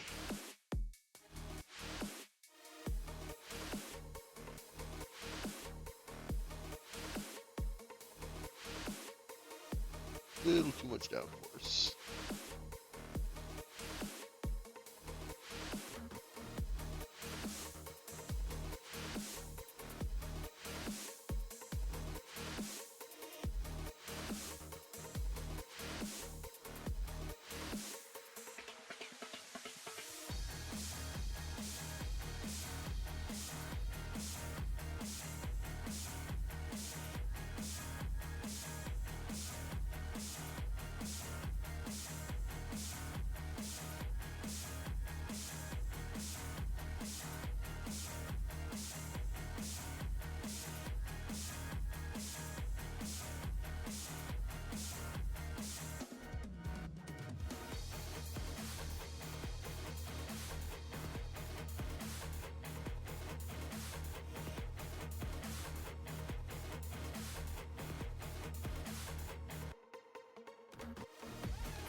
There we go.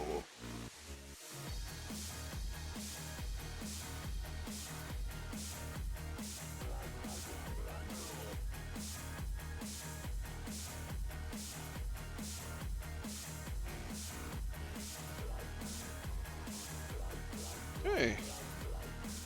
How's that wrap looking? Looks pretty good.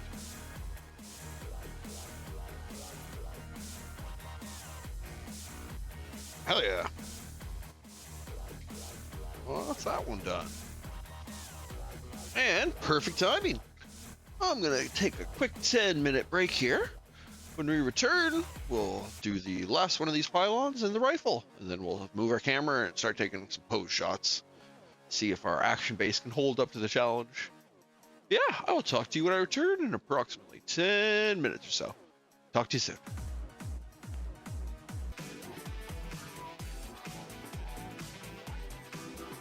Okay, welcome back, everyone.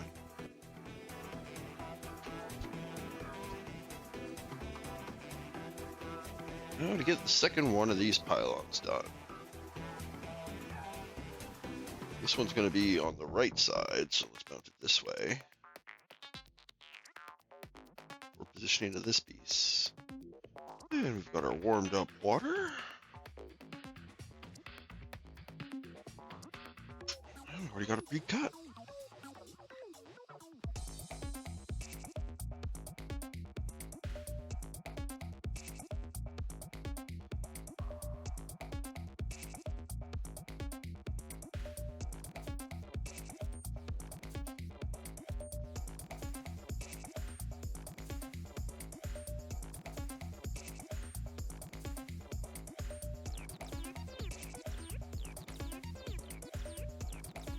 Exactly. We're going to take that.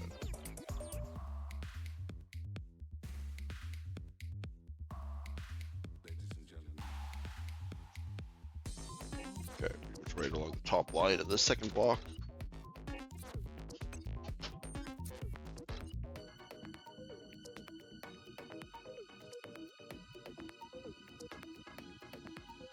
Hey, voila, how's it going?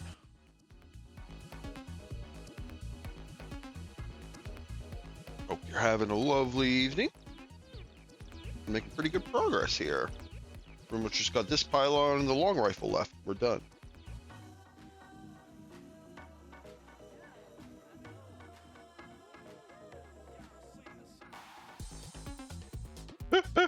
Yeah, I've heard there's a lot to that pack.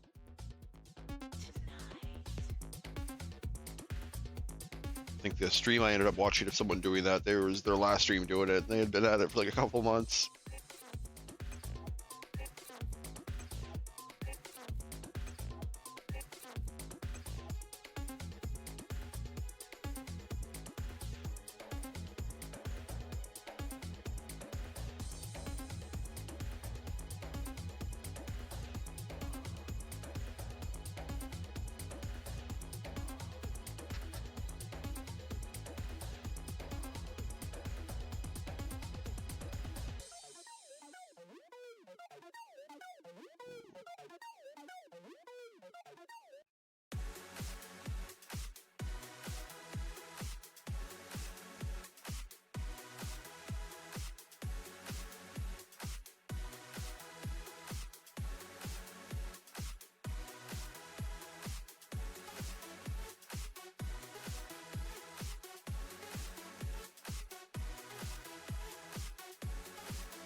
That looks good. Oh, let's get a fresh cotton swab. We deserve it.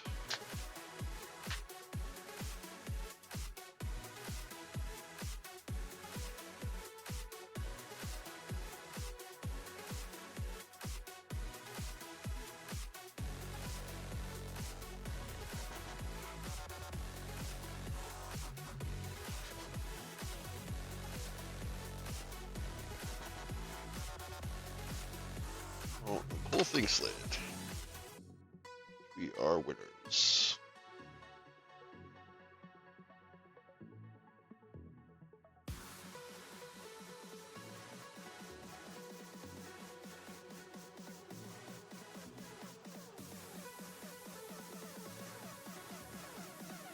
At least it stayed aligned pretty good. Slid.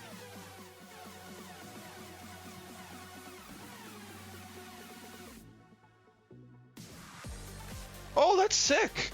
Surprise LED kit, hell yeah.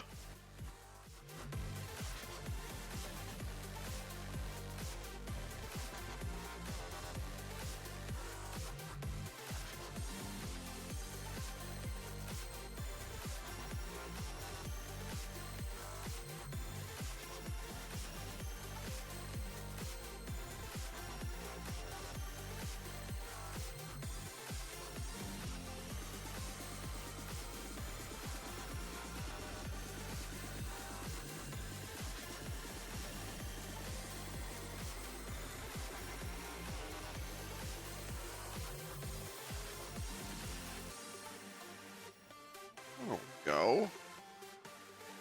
Still pretty straight. Oh yeah. Oh, that thing was only $25? That's really impressive. Is that a third party or was that, I forgot, I looked it up, but I don't remember if it was official or third party.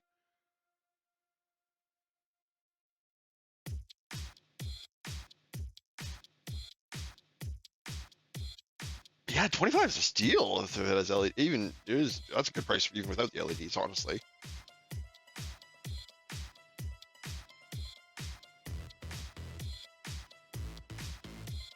Ah, that makes a little more sense. 40 is more around what I would expect that would be for third party. 25 is good even for third party.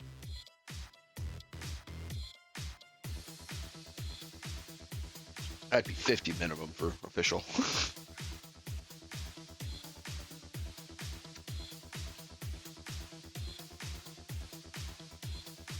Yeah, it sucks so much of the like extra add-on stuff is locked behind P-Bandai.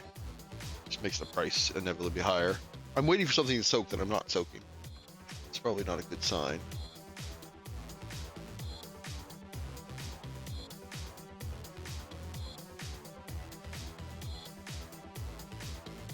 Wait, oh, it gave me an extra one of these. Okay, that's nice of them.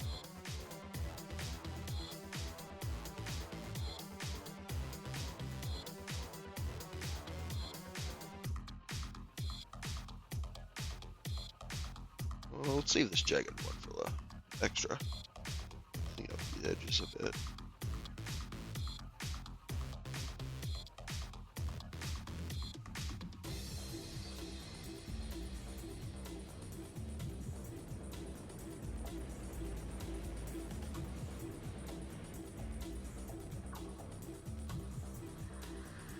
Alright. I know. I definitely find this young. Just looks a little goofy, so I haven't paid too much attention to it.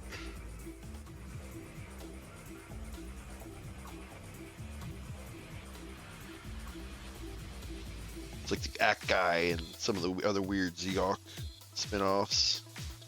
They just kind of look kind of goofy.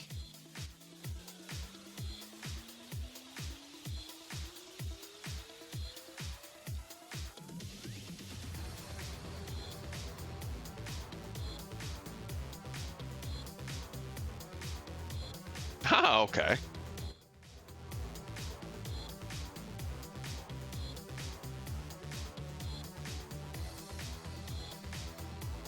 Yeah, you said you kind of figured that was the case, didn't you, last time we were talking about this? Yeah, I understood.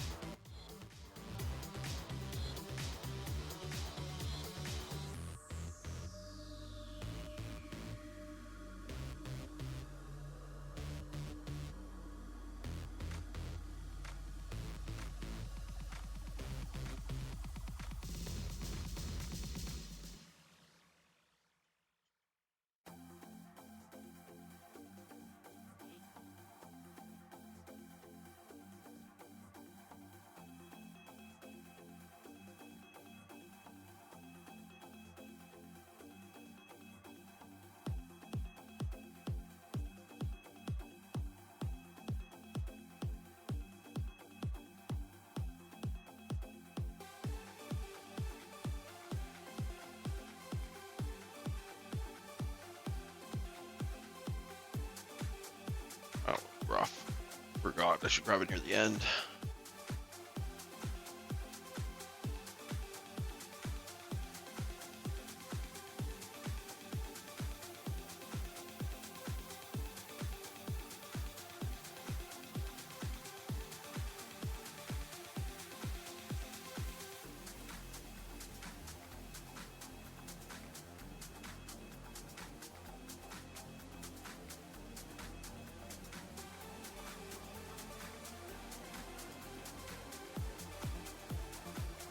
Looks good. Make sure it's clear of this gap.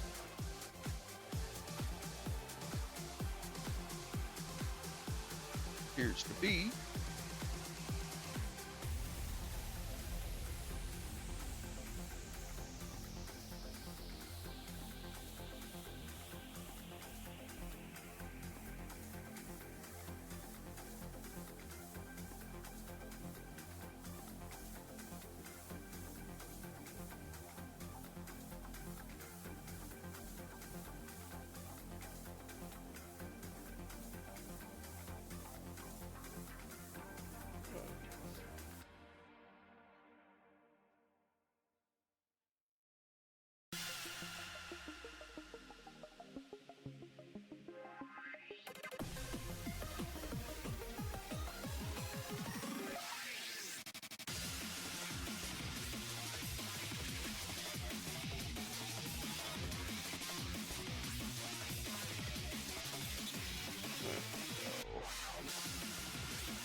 Good.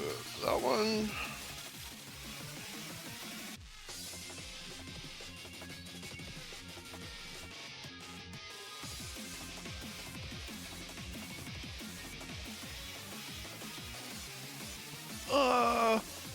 What specifically is that for the effect? Is it boost or is it lasers?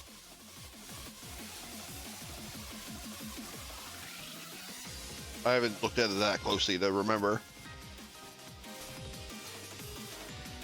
Because if it's boost, I'd say go for it. If it's lasers, maybe not.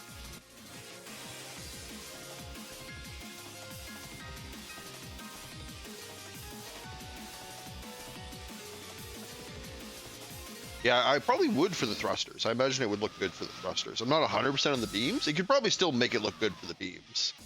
But I think it would be a lot easier to make it look good on thrusters with the highlighting than it would for the beams. I still think you could do it for the beams too, but I think you'd have to do a little more work to make it look good.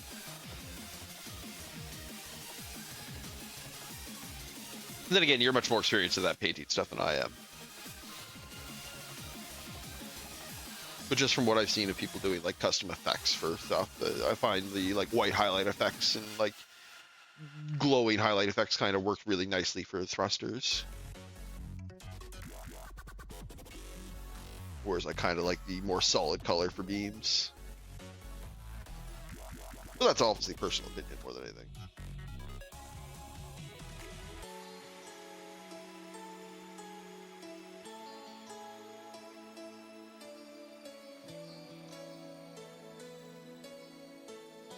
Oh, absolutely.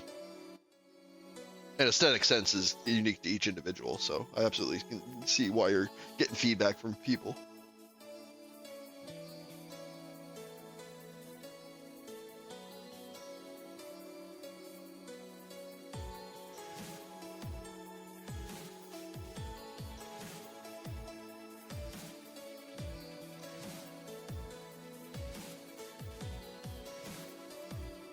Yeah, I think that might be something I'll start dabbling with, is kind of doing like custom effect parts. I've seen people do some really nice stuff with that.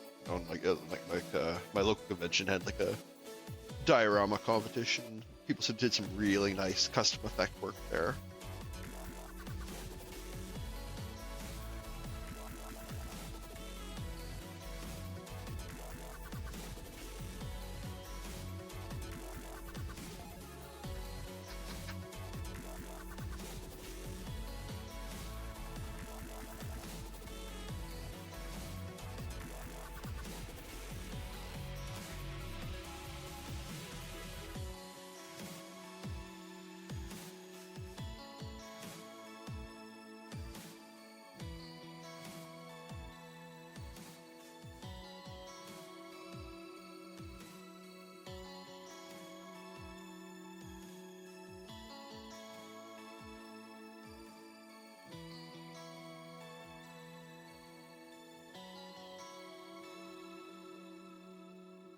Okay.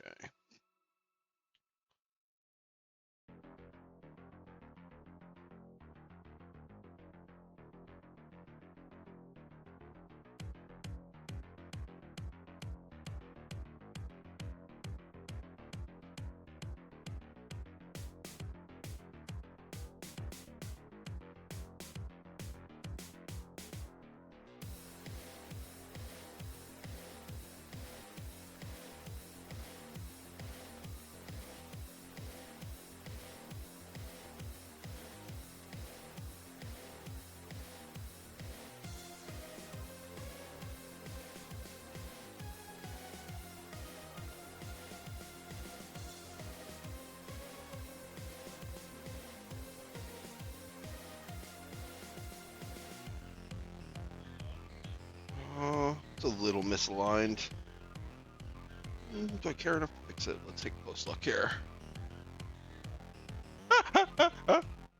Oh, that's a problem to have, where you just know you're not going to even touch this kit for so long.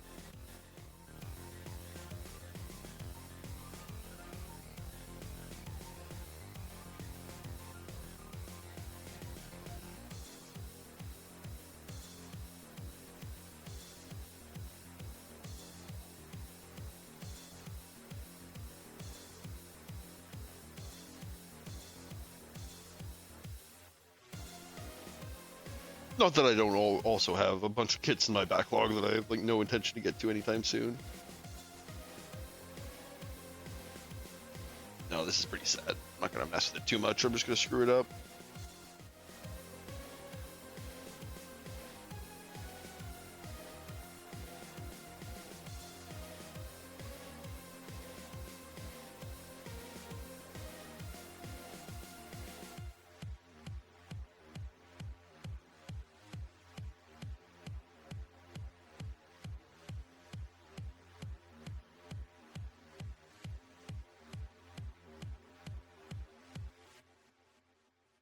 Okay, now it's not gonna be noticeable at all.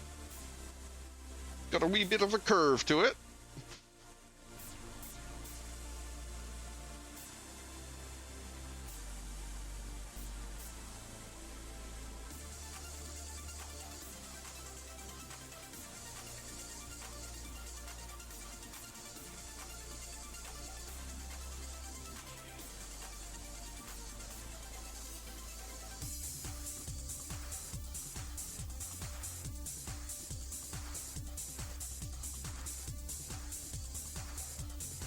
Let's see how it looks with the third one. If it's really outrageous, I might reposition it, but I think it'll be okay.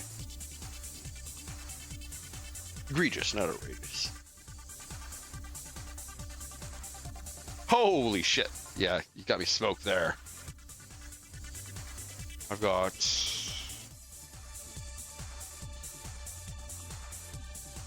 Oh yeah, 1, 2, 3, 4. Yeah, I'm only like a half dozen deep on my back order.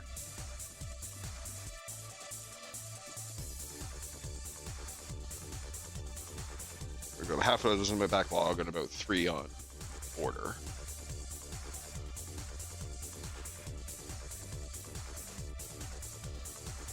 Hoping I can get a full armor double Zeta, but I'm not sure if my local store is going to be getting it in.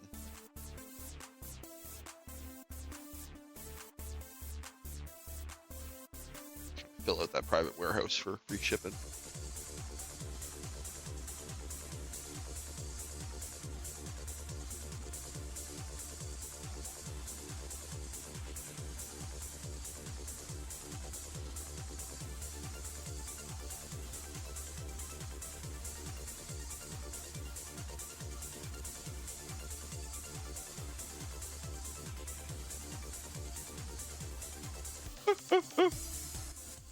Oh, it's just so much easier just to buy them than it is to actually build and paint them.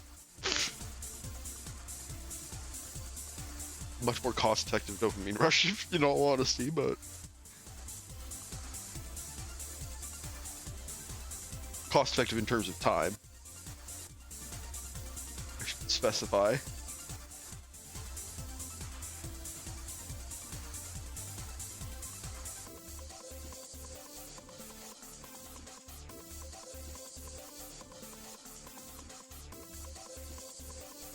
Oh, there's definitely something.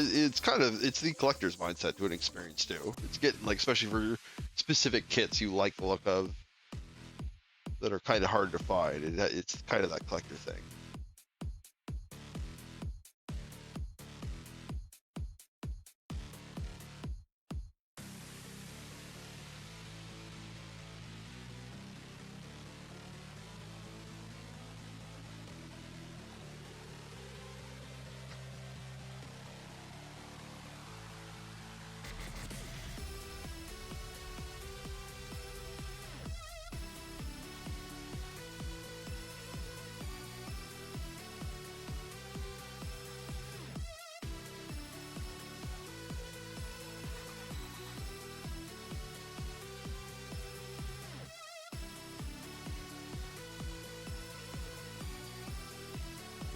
There's always the risk of turning your hobby into your work, though.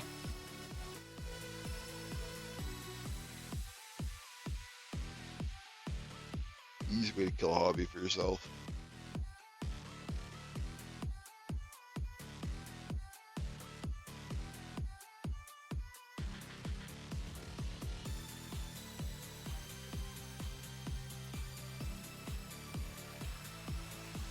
Still, it's awesome to have that option, though.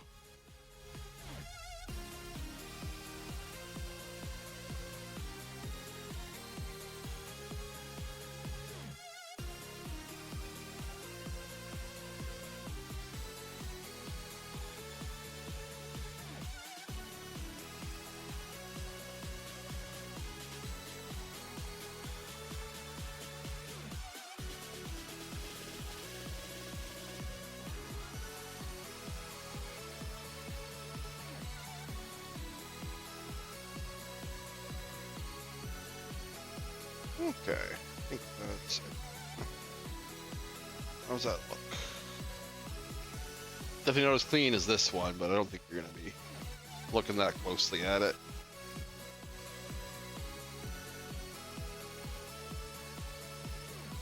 Nice, that's the backpack pretty much completely done. Oh, absolutely.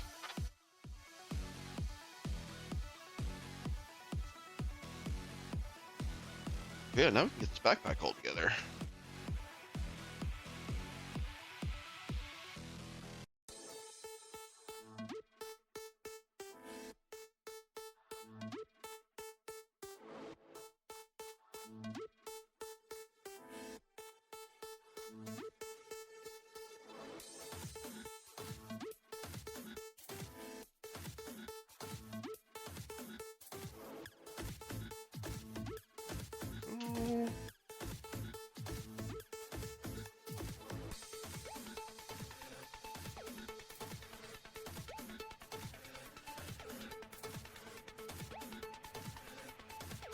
Sweet.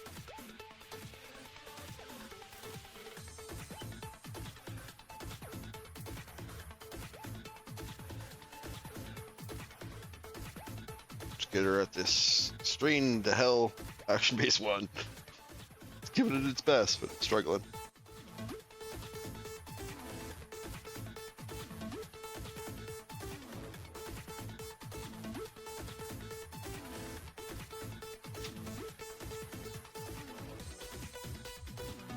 All right, I gotta raise this up to allow the stand to fit underneath here. Yeah, nice.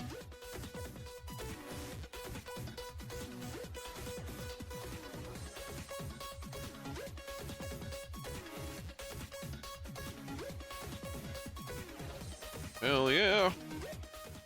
So that was literally just a long rifle.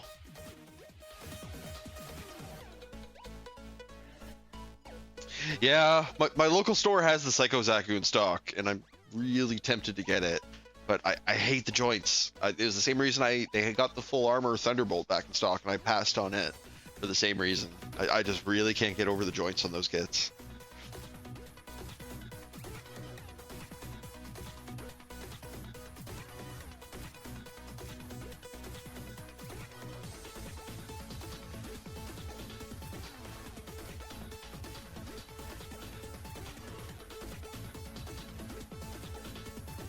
Yeah, how did you find the vinyl joints? I just don't like the looks of them. I think building them would be fine, but oh, got that backpack on there.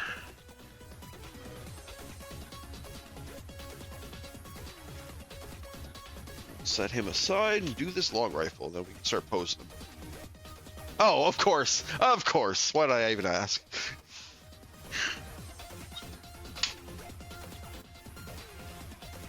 Oh, actually, I should have turned the LED on before I did that. Oh well, it's too late now.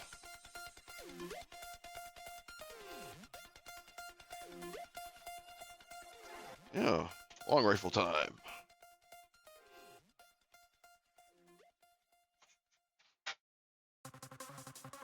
There's a place to grab this. There's probably it.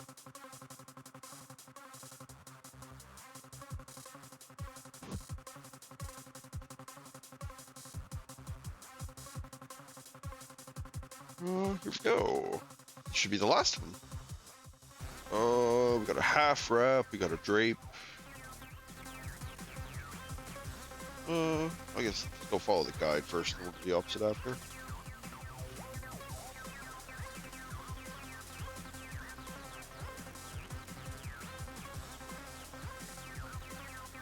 Yeah, let's do that half wrap before we get too tired here. I think these are 2 halves. Yeah.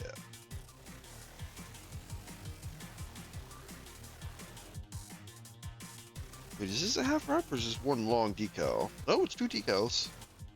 Okay.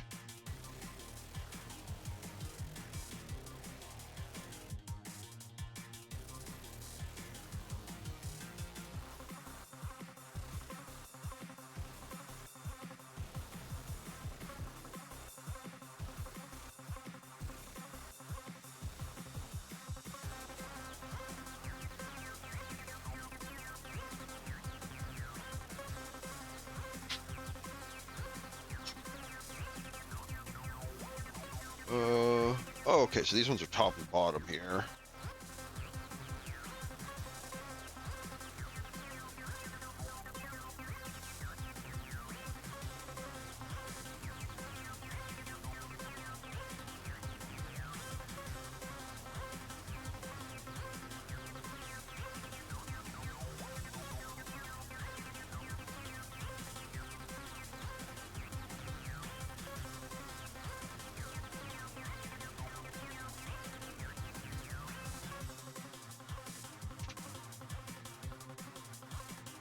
Just rub soak, sip my coffee.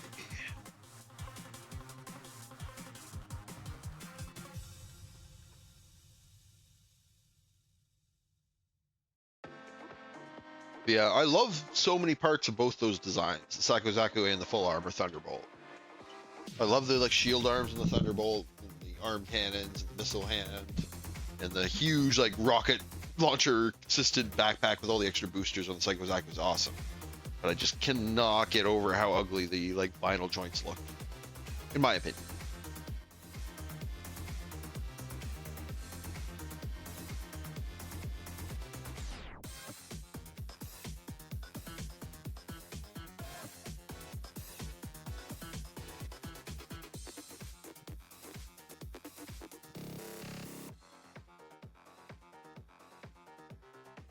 Someone called them garbage bag joints, and I can't unsee it.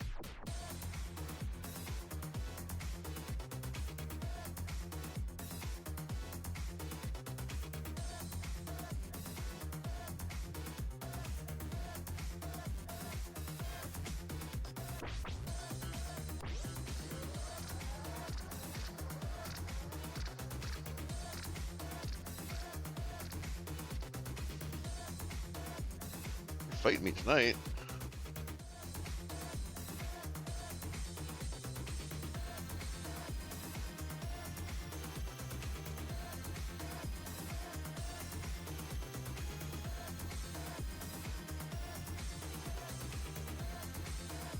You're pretty much in position to be on the top now, so let's go with it.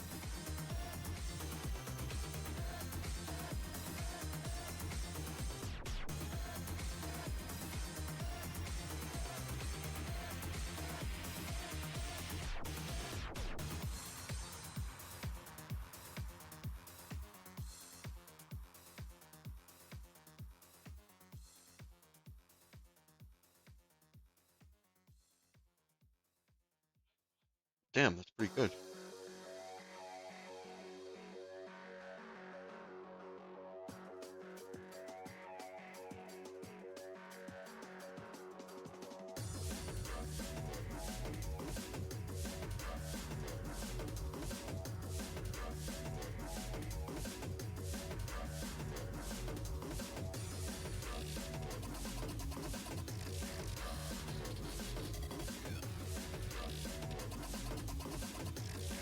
There we go.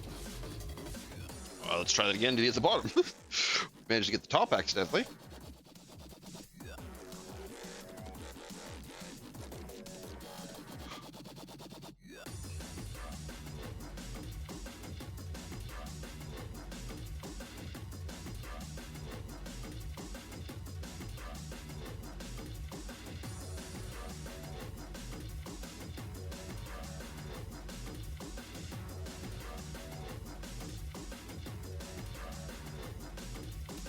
Yeah, let's work our way from the barrel back.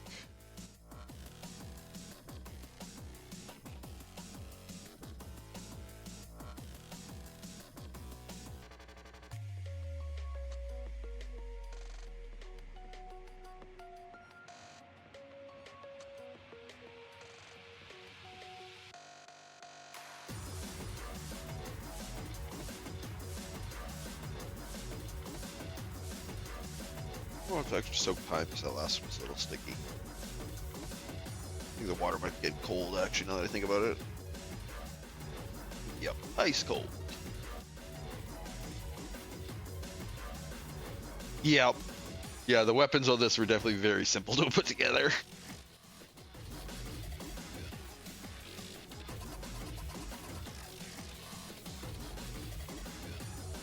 Honestly, same for the torso. The torso was really simple compared to like even in a lot of other master rates I've done.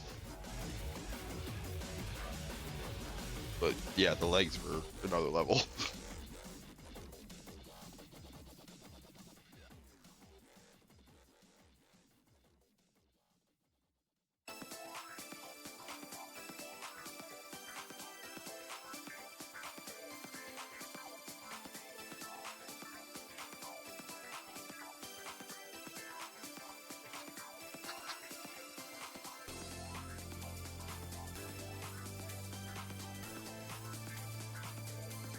Give me back my gun. Oh, it's caught behind the plastic. There we go.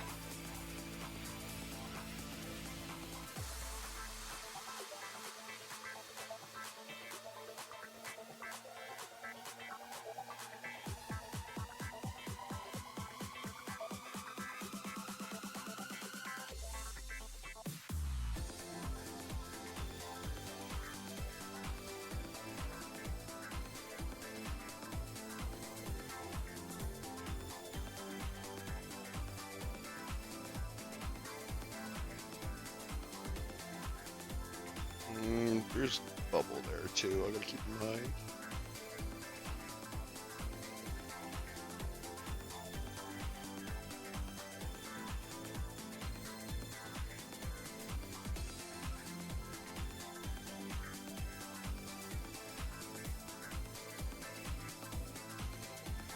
That's about even.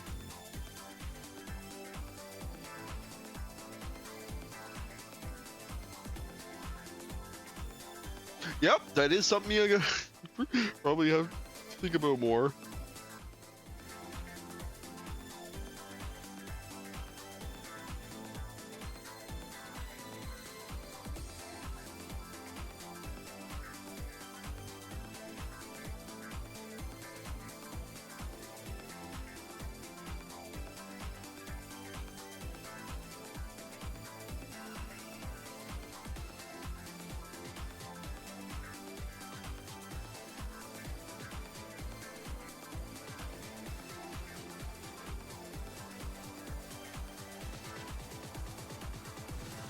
There we go.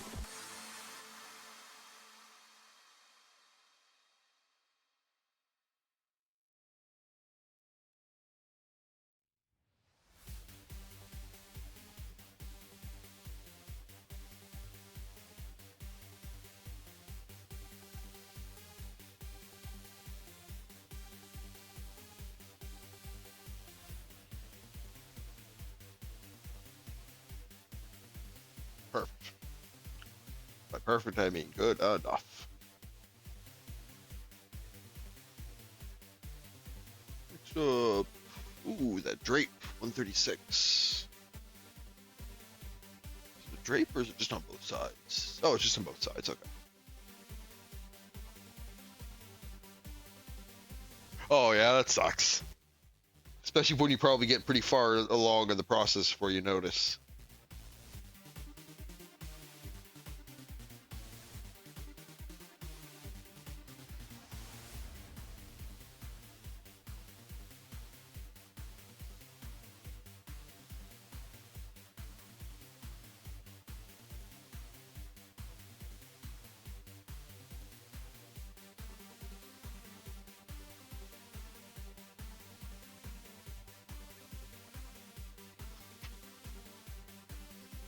Okay, so this guy, just going right here.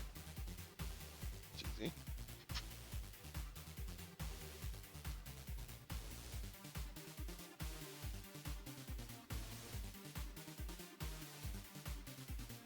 Oh yeah, let's get some warm water. Actually, now that I'm thinking about it, 1 second.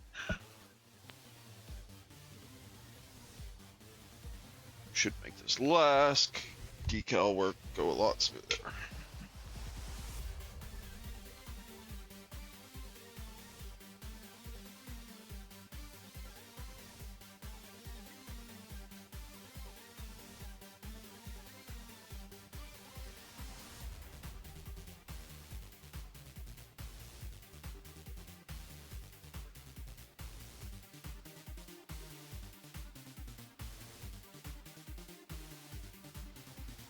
There we go.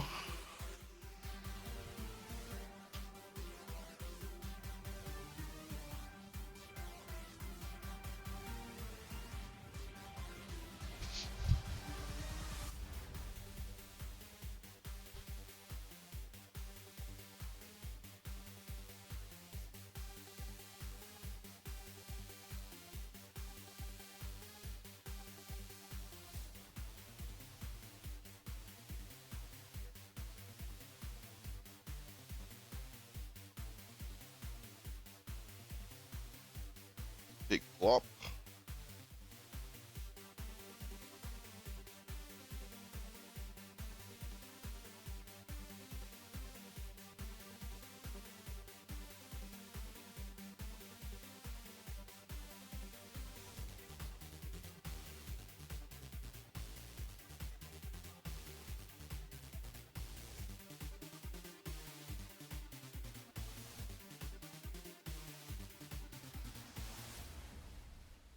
Two on the underside, 3 on the body, and 2 at the stock. It's not too bad. On each side, of course.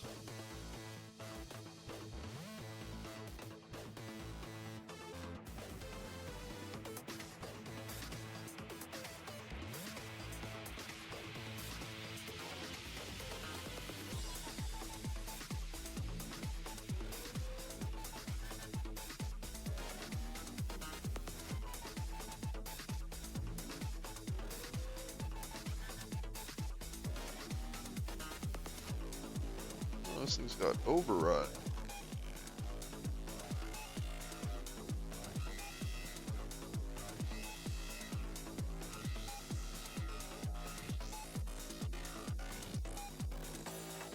Oh yeah, it totally just doesn't fit.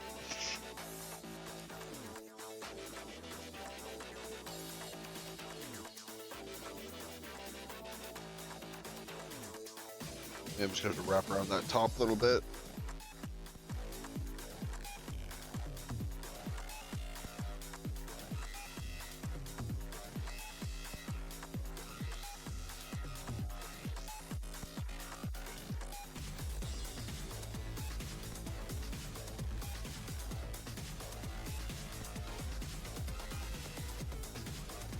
Should be good.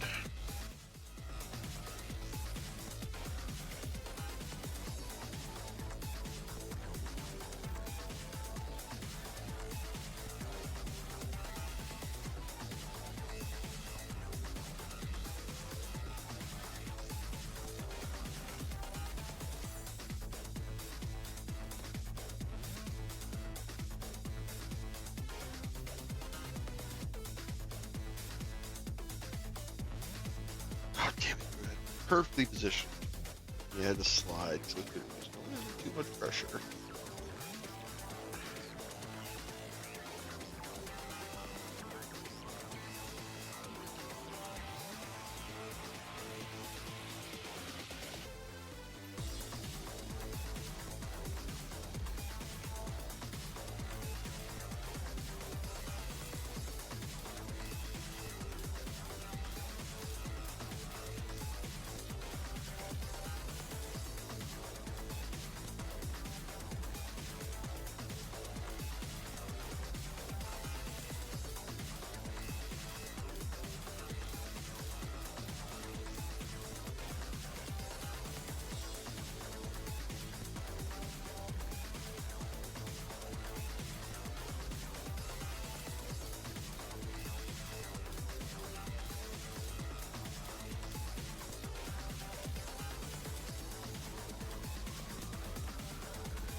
Oh, it's Chainsaw Man. The art I got at the convention for Chainsaw Man a couple of years ago. My favorite manga series.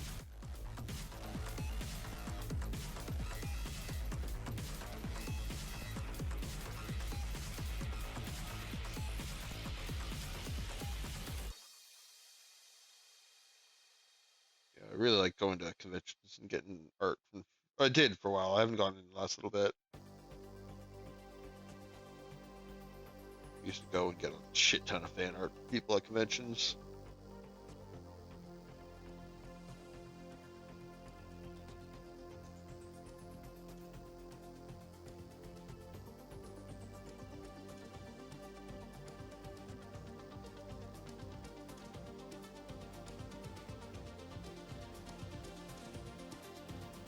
That seems really screwing this up, eh?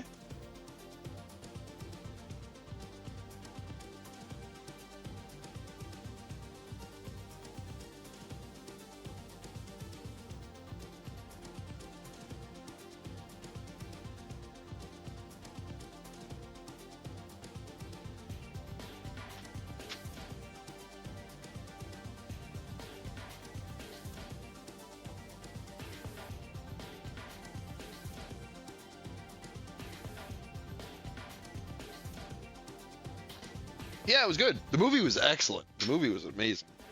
I was super impressed with that. I was a big fan of the first season too, but the movie was a step up from even that.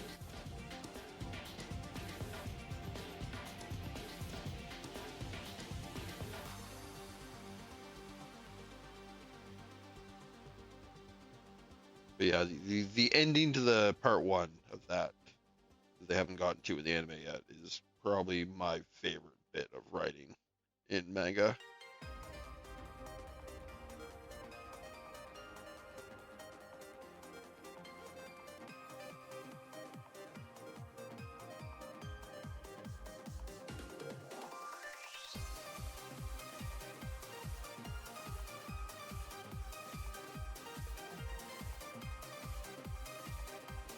Okay, I think that's probably about as good as we're gonna get right now.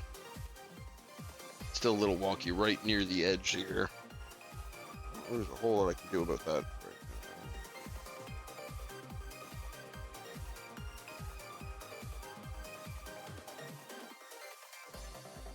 now. Let's do some of these more simpler side ones.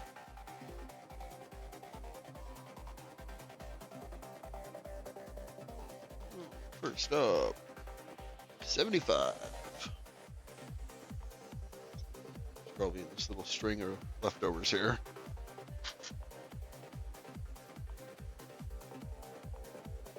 Look at that, right in the middle.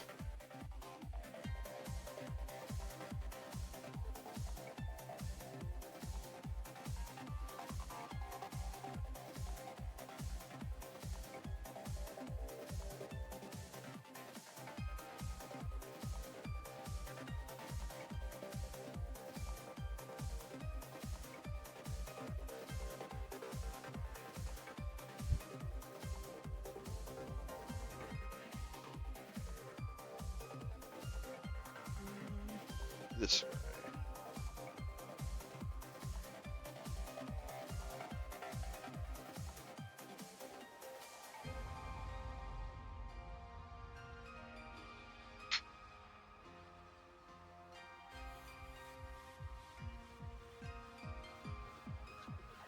Oh, got the line.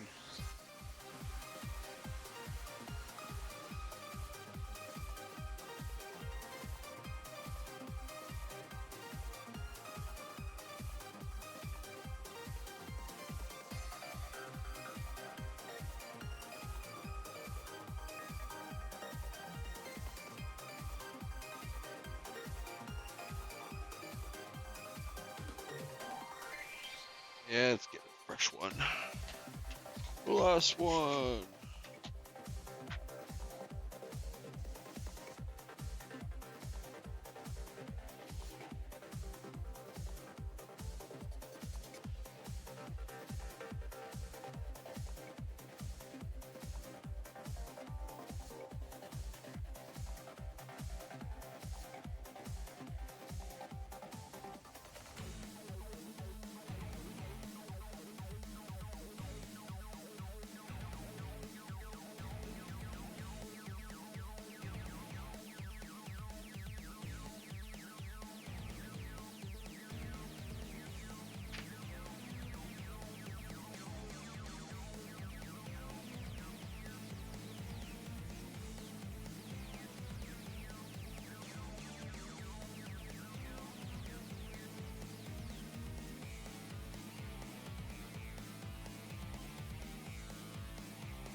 Go.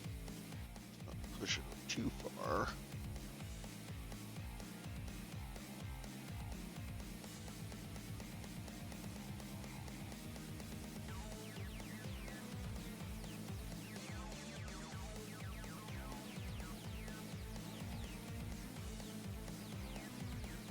Nice and easy.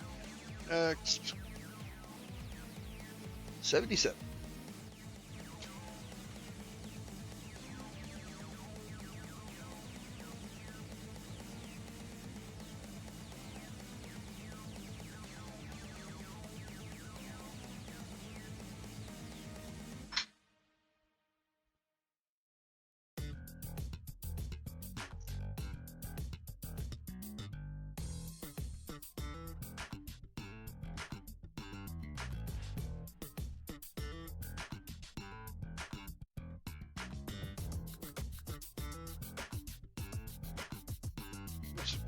this back here.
Yeah, it's pretty much already decided that I think my next thing I'm going to be working on for model building is going to be doing my couple of the 30-minute mission armored core kits I have.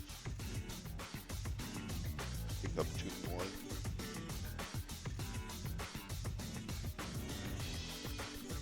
So those are nice and simple. They have a nice bit of detail, but it's mostly just like printed on detail rather than actual like mechanical detail. They tend to be pretty simple builds.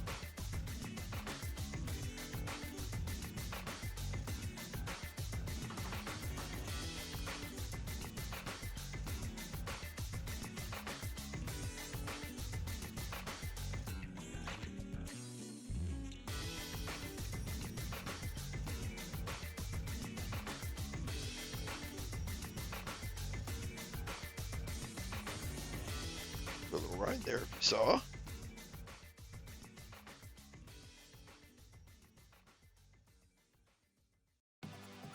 Okay. Excuse me, sorry. My throat's getting a little scratchy there. 79.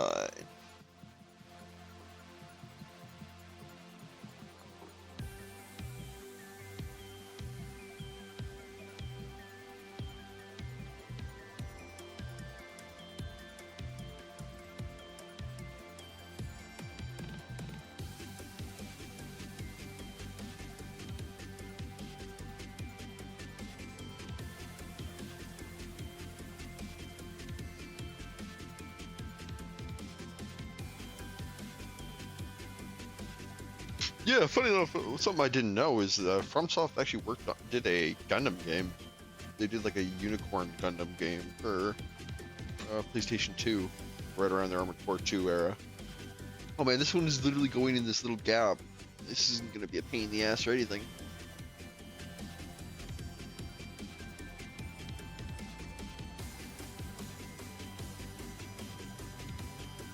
It's like flooded this little carbon.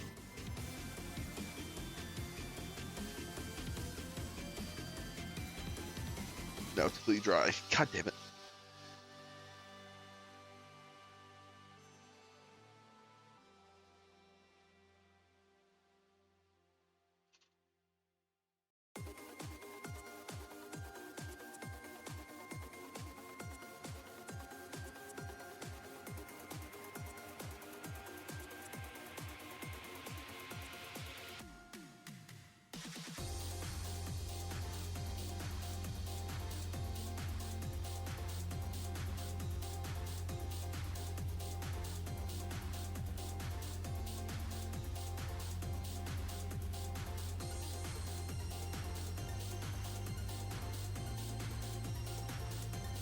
I might have to literally just put it out here and then like slide it in.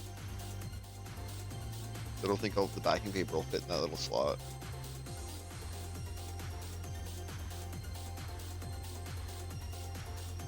It's a bizarre choice.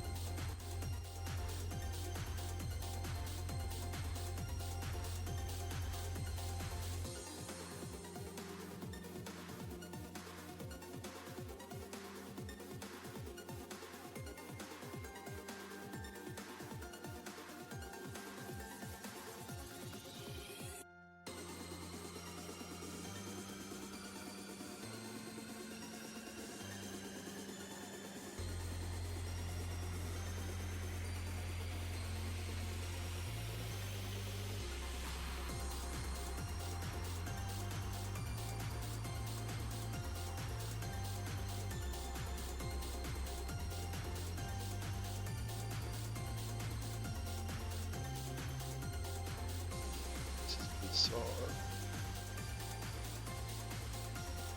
How tightest spot this is.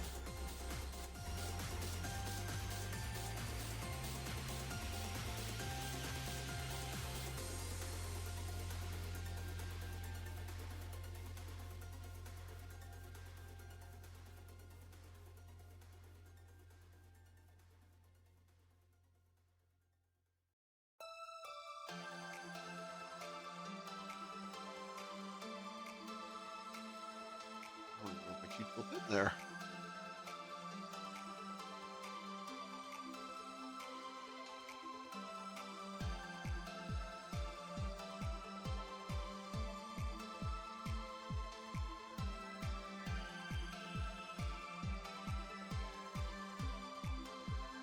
Okay, wasn't too bad. Next, 81.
I think after this one, there's one more back here, one here, a wrap around the stock, and then the same as these ones on the other side.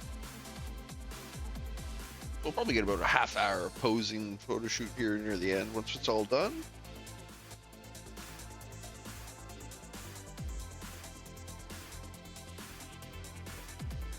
As long as it's going smoothly, probably shouldn't start talking as if I'm accomplishing my goals. Never know when shit might change.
What is going on?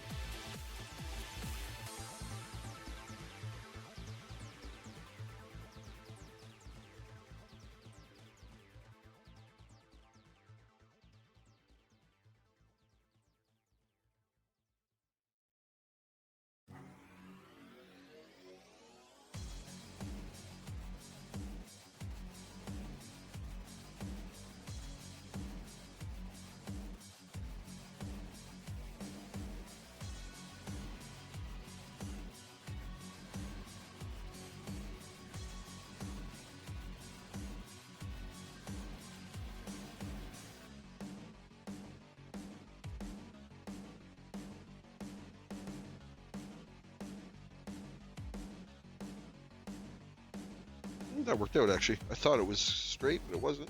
It actually corrected to be straight.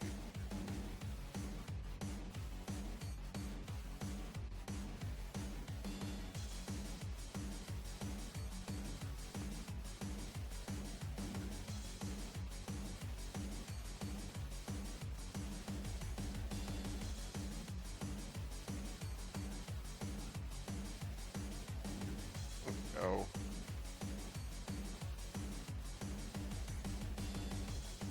What was the one near the back here?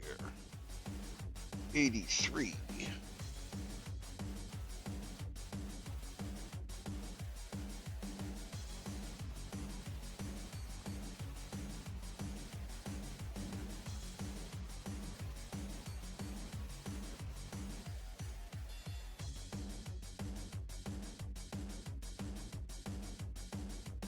Definitely get down to the dregs now.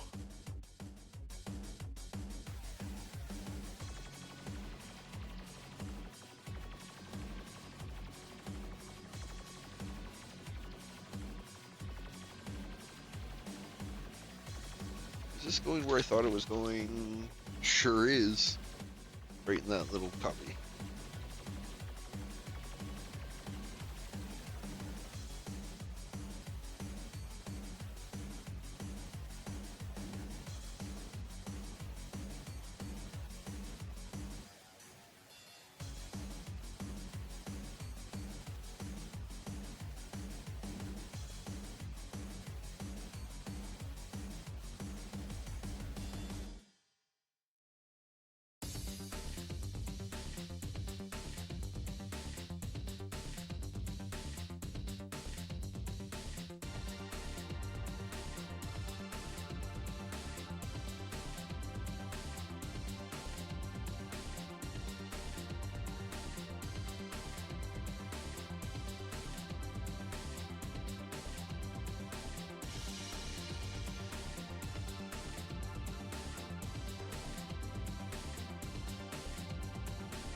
Oh, Ector right now. Huh.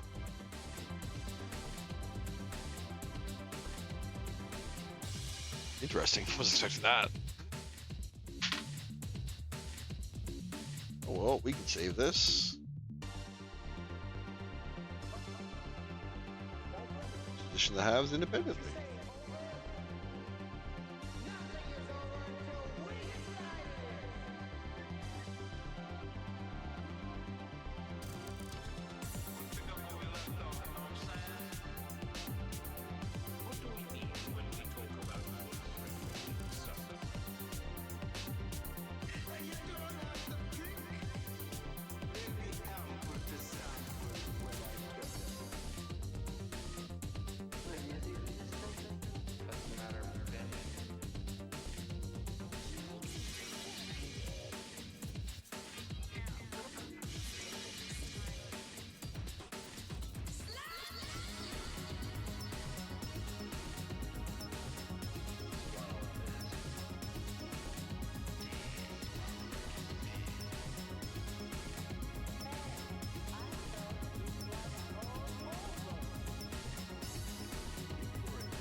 There. Formed nicely. I can barely tell it tore.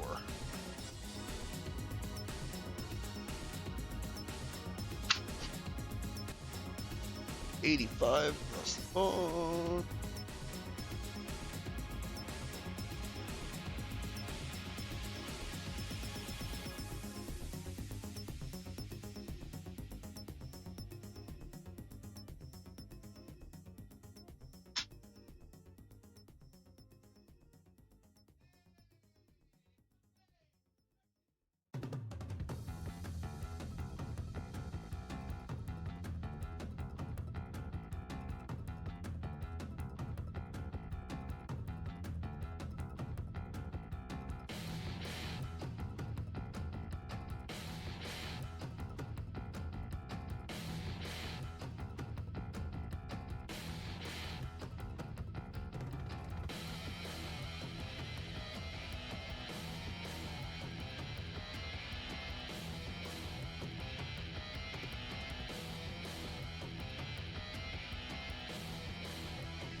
Let's do this wrap on the back next.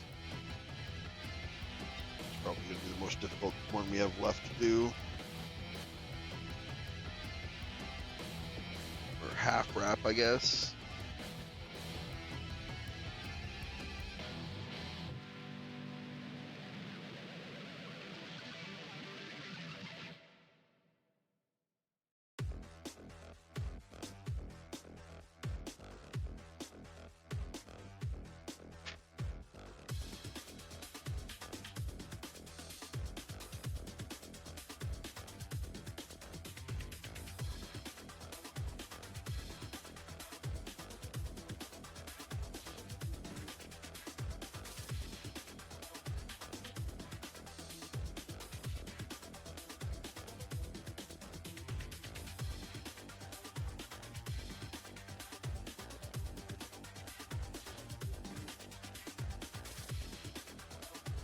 Oh.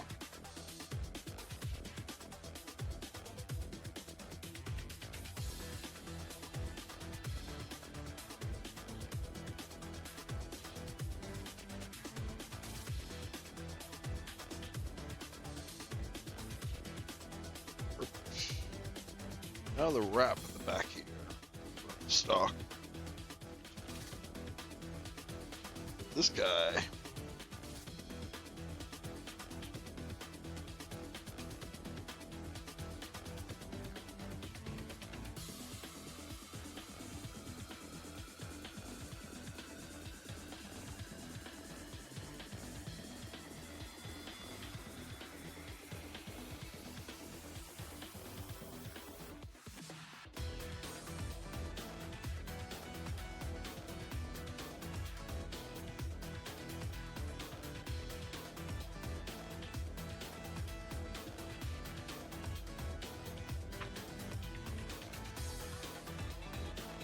Oh, this one's gonna be awkward.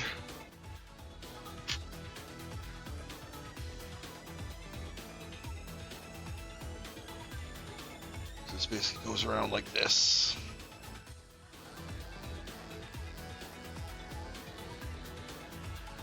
Well, bending it's not good. I think I almost broke. I could bend it.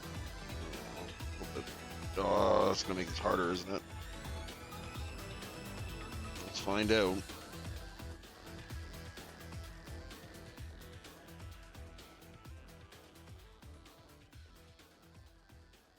Oh, come on, you.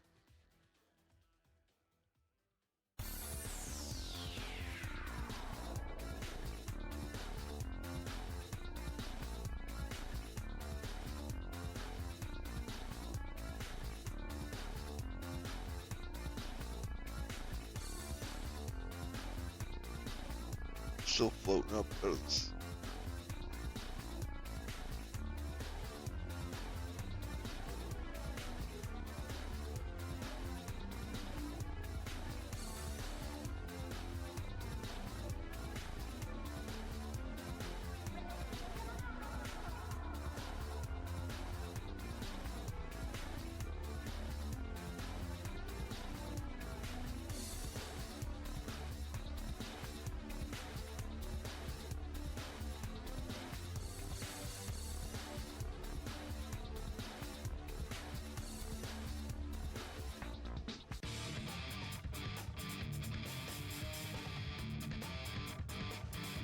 Glitter soak, glitter soak, glitter soak. I want to give this one lots of time.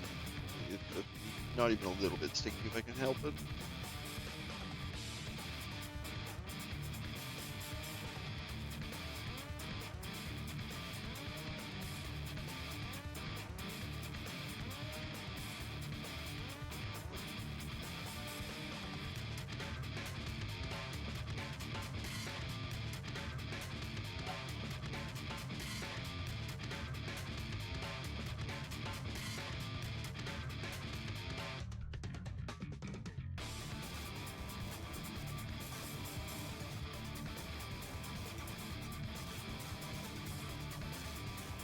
Yep, it's split out. I'll make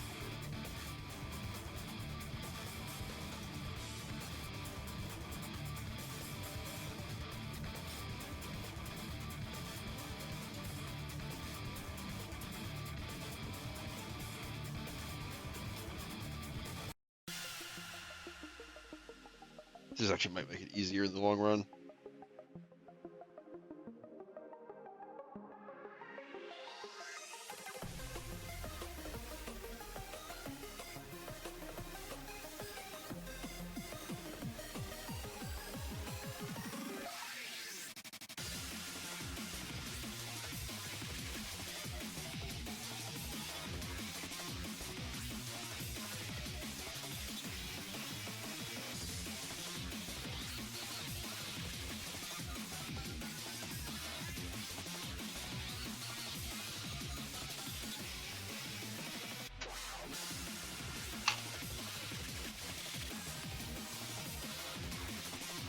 Okay, so this one's positioned about where it wants to be. It's this other one.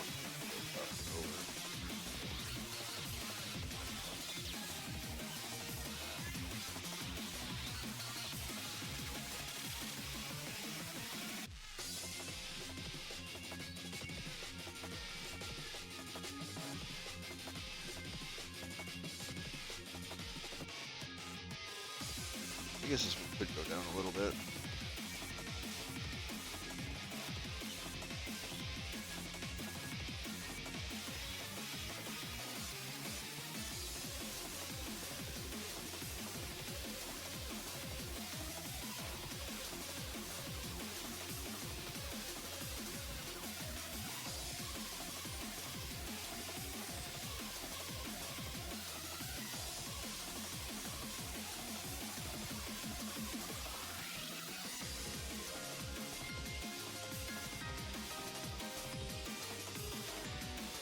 Yeah, I'm happy with that. This upper one is just alongside it.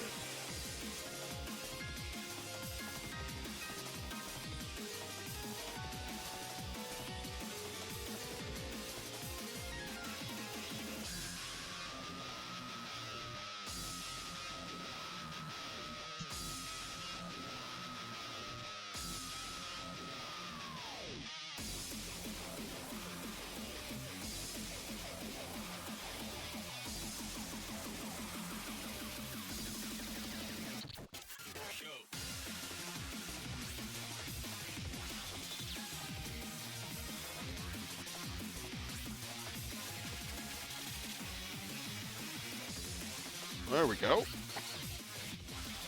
Getting there, getting there.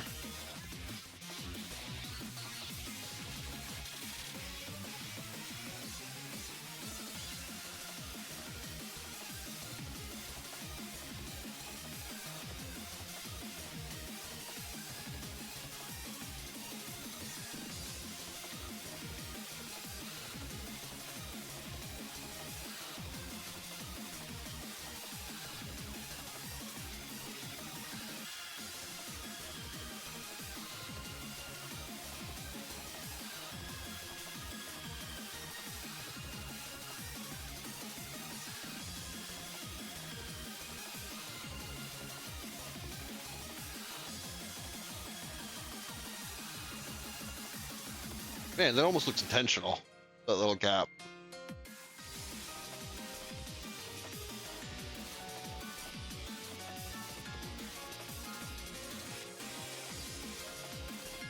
Definitely a little lower on this side, but that's fine.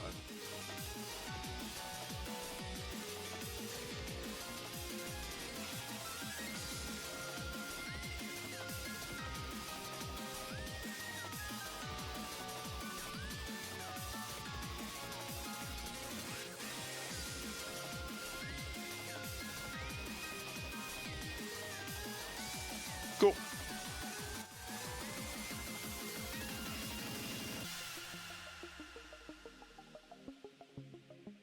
Okay, so let's top up all the ones on this side.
that side done.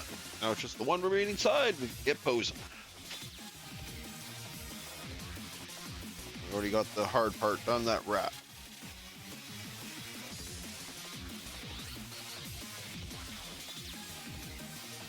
Let's do the second hardest part, which is this guy. Where are these guys used? 101 and 102s.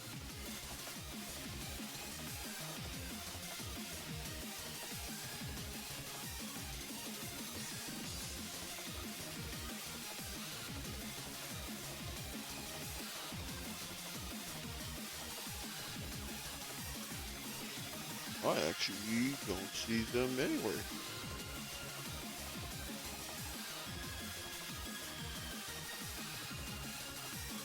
That's bizarre. I would have figured at least these are used somewhere.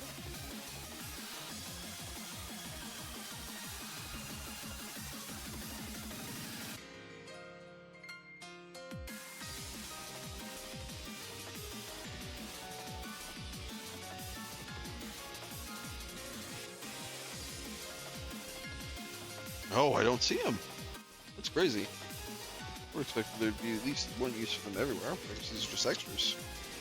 Does it note that in the guide?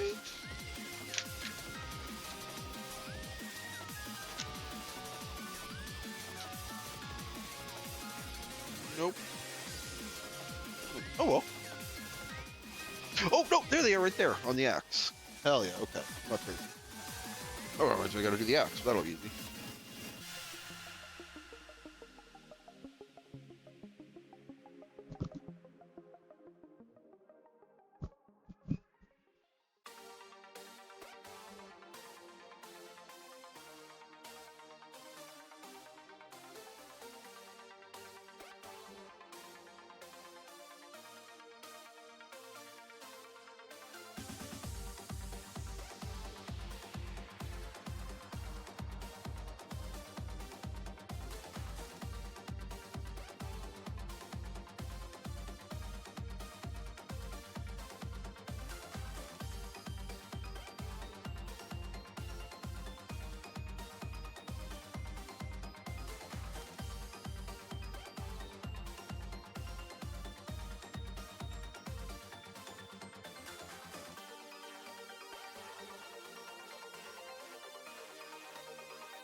It's cleaned up nicely.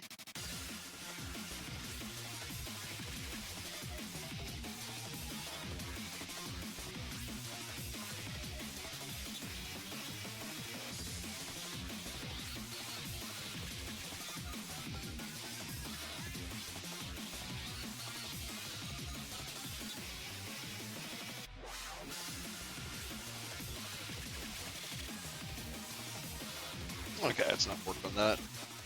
Just risking making it worse.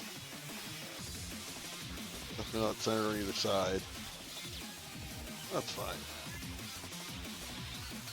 You're never gonna. That's the fun thing about having opposite sides. You'll never see both at the same time.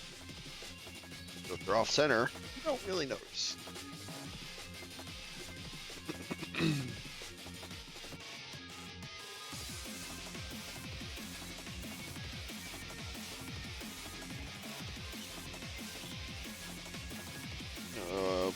Sorry, completely blanked on what I was looking for. There we go, 76.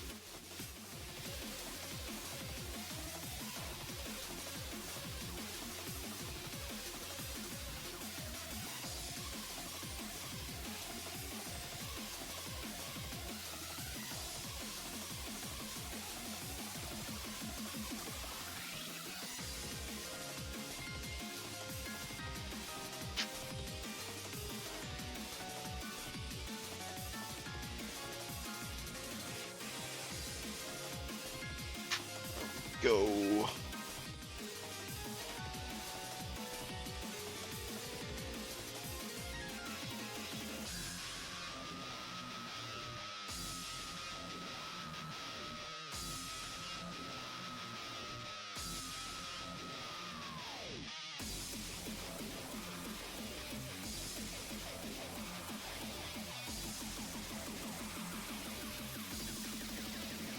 I think all the ones from here should be pretty easy. I think that was the last one with any complexity to it.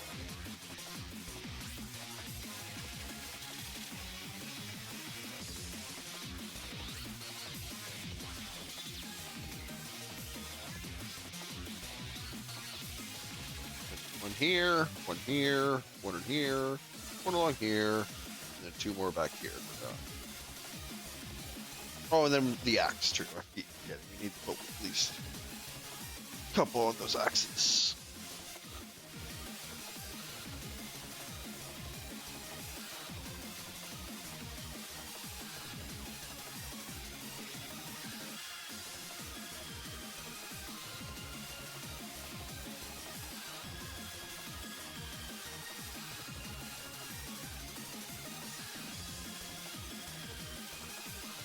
Based on how gummy this is, it might be time to get some more warm water too.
Nice and easy. I didn't shift anything to the other side, did I?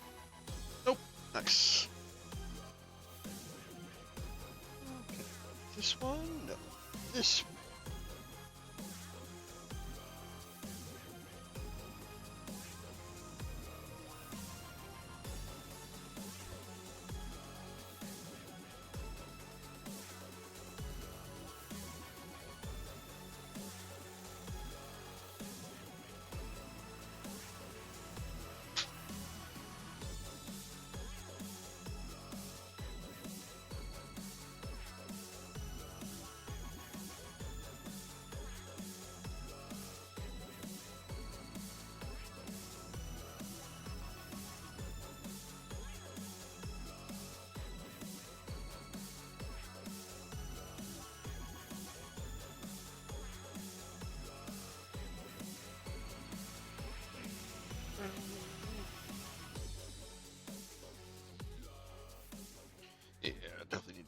water. This cold water is making me impatient.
Off center a little there.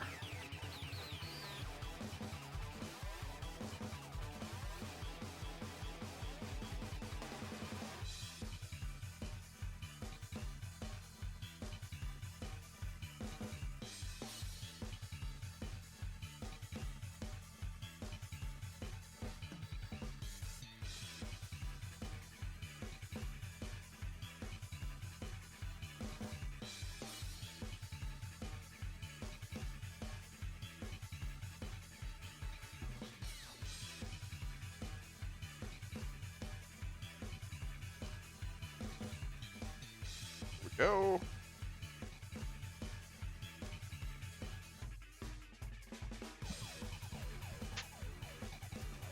One tiny gap. 80. Oh. Do all these little individual ones I cut out way earlier.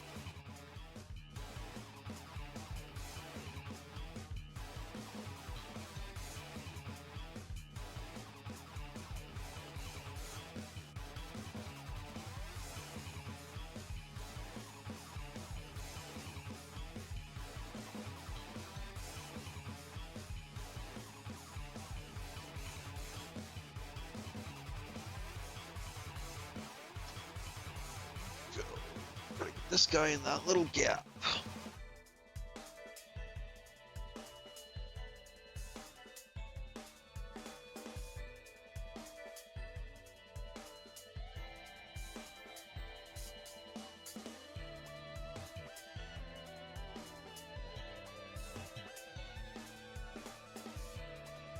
Nice. She managed to get it in there without hitting the edge.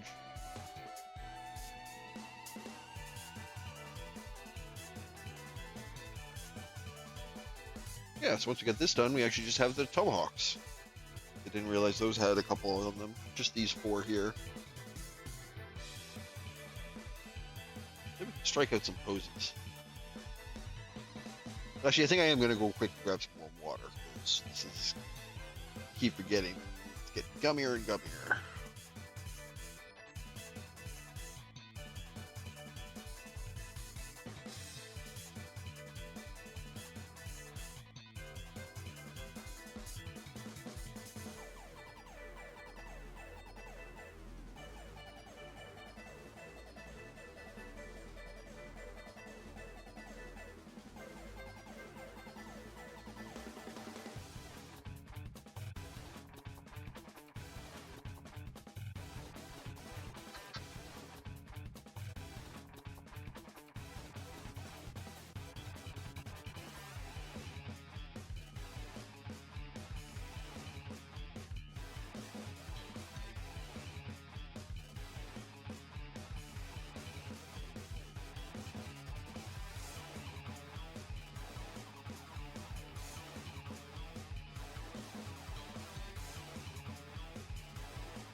go. Nice and easy. Yeah, I'm just gonna grab some warmer water to start getting real icy.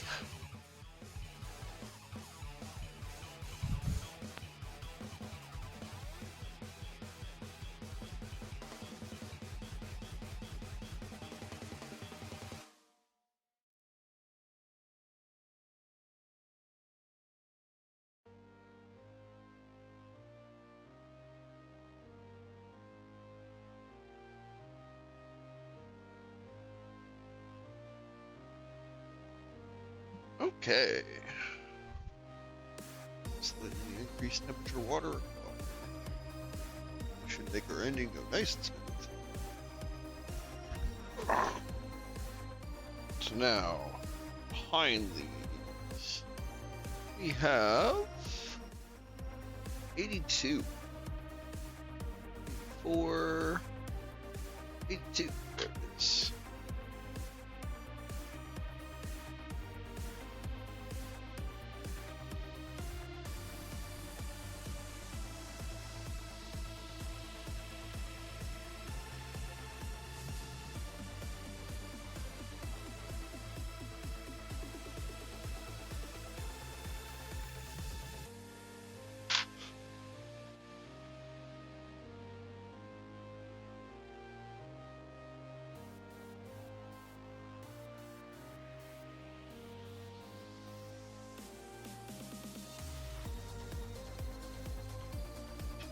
Man, this is actually all I have left for the decals. This one is actually way more efficient at using those decals than the Talgis was. Talgis had so many leftover decals. Not that that's necessarily a bad thing. In fact, I recycled some for the use of this kit to replace some that folded. But it isn't very satisfying when it uses up everything.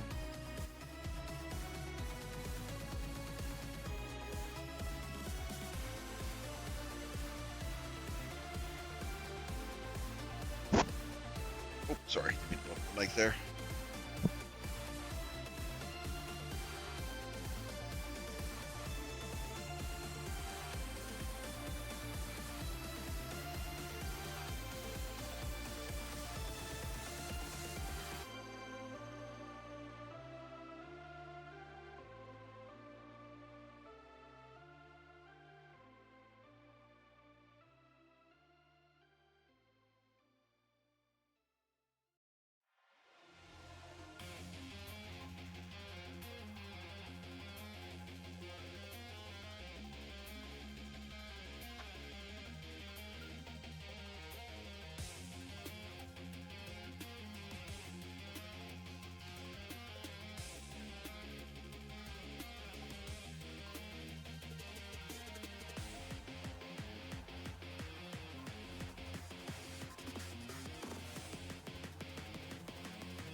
There we go. Now, back here.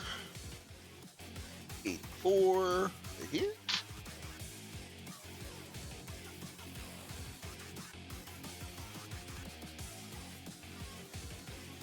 What's this little black difference here?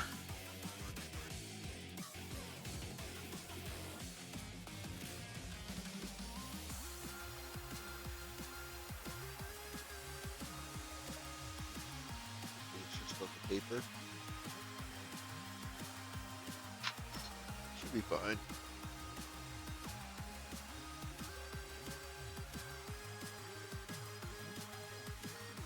This right in this crook above the grip.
air bubble here, but it's not coming out.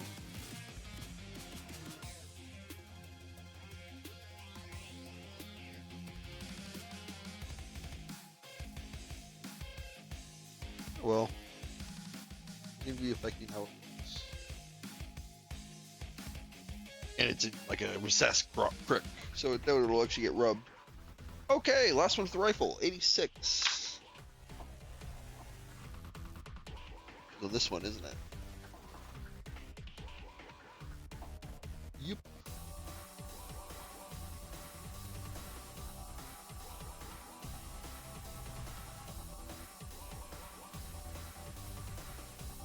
There we go. Here we go. Last for the rifle.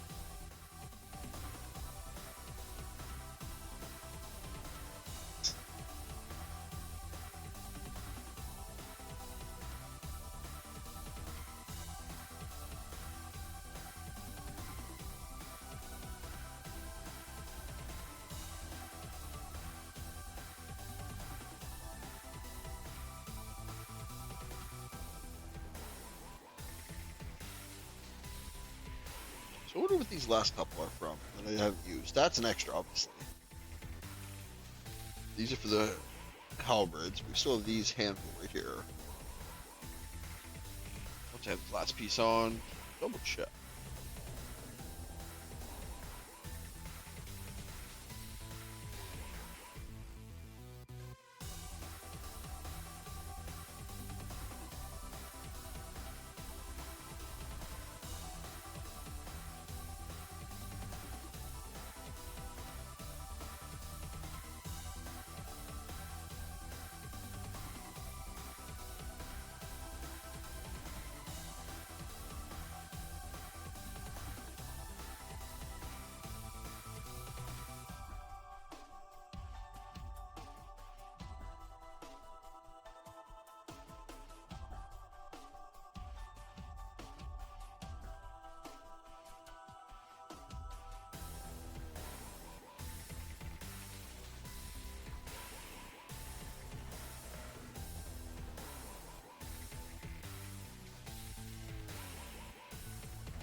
Why are you sticking?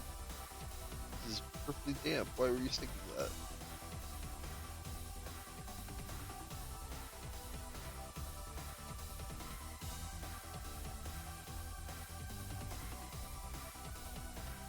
There we go. Okay. Bit of finisher for everything.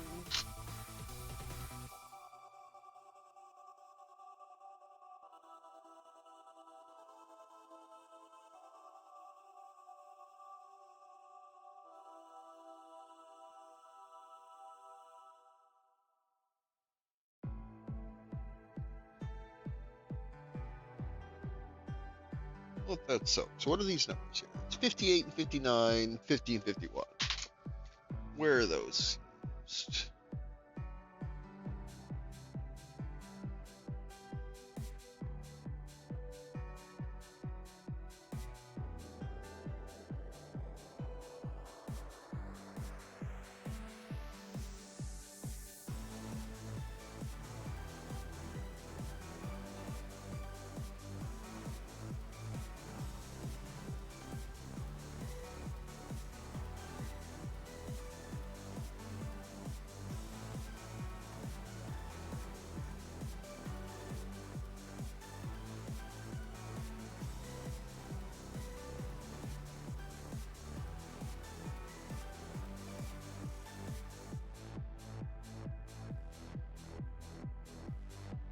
So wait, 58, 59 we're supposed to be down. Oh, it's on the feet. I completely missed that one.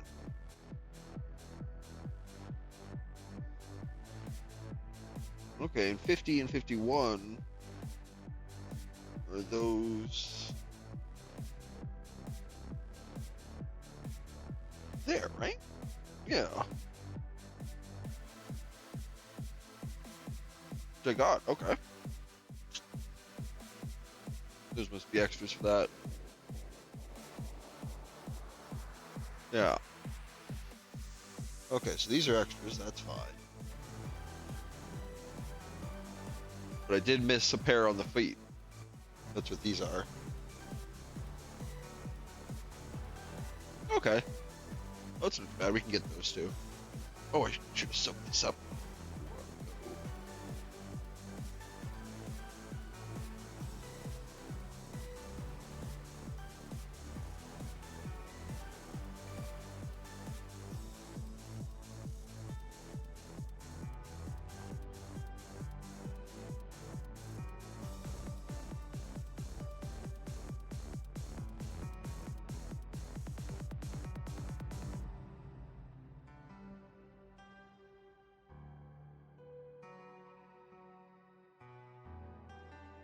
There we go. Rifle's all done.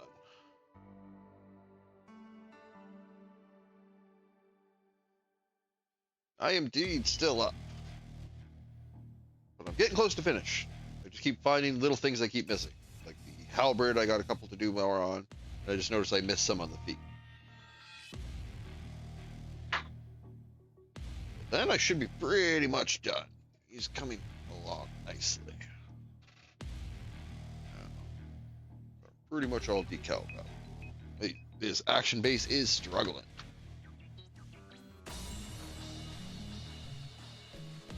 Yeah, let's quickly do this halberd. These guys. And then we'll do those handful in the feet mist.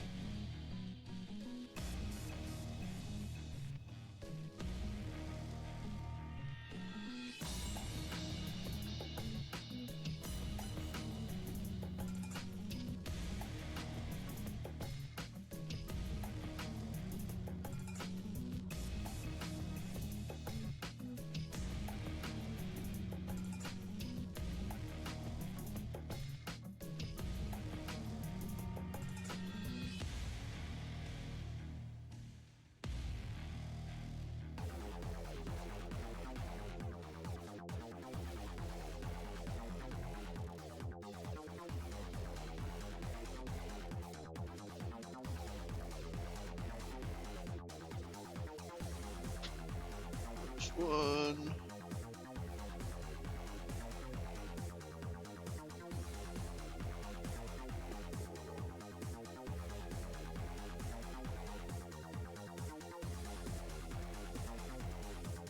Hell yeah.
Oh, you're still working on the Farmer's New Gundam? Nice. Yeah, the few of those completed I've seen have looked really good.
There we go.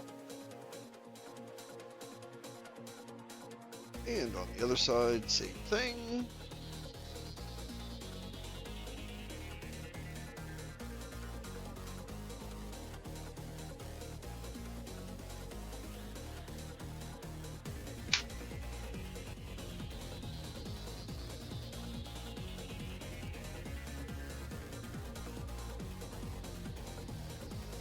Regular and permit score of 5. Not quite sure what that means.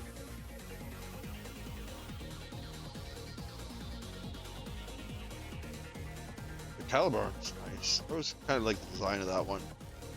Mostly its weapon. Most of the aerial suits themselves, the design on the suit, I hit, give or take. I definitely like their weapons and accessories.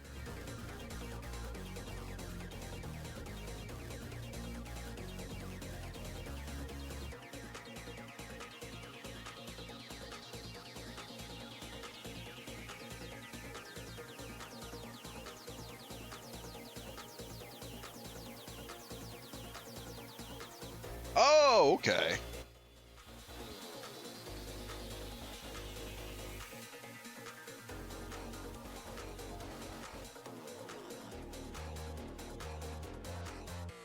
I assumed.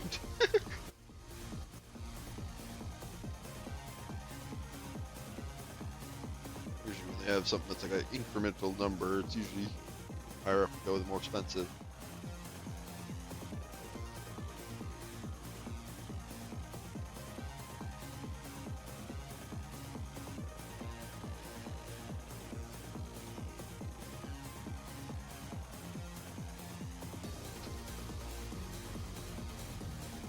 Yeah, there's a couple of those. Like there's like an enhanced double Z, where apparently some of the parts are different. From a glance, I honestly cannot tell them they changed.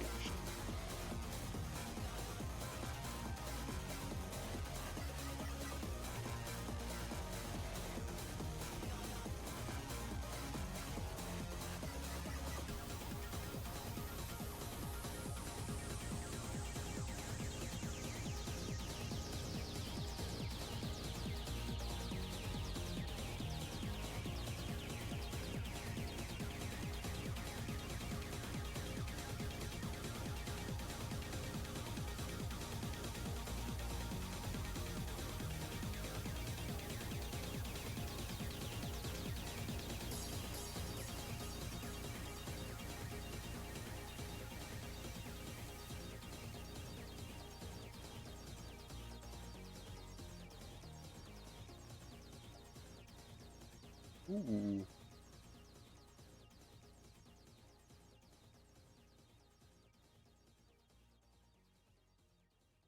read too hard because I got a bit of decal that ripped off.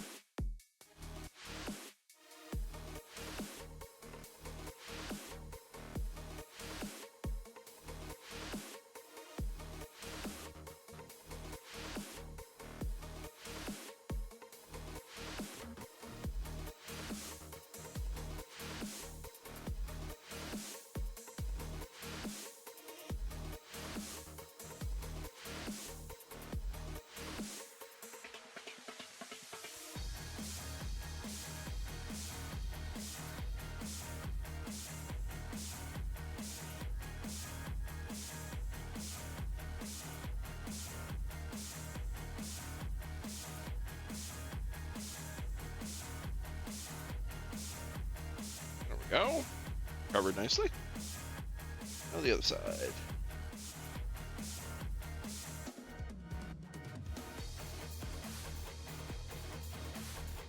Oh, I see. Yeah, I actually haven't watched much of Wings of Mercury. I heard it was good though. Not Wings of Mercury, Witches of Mercury. Or Witch from Mercury, or whatever it is.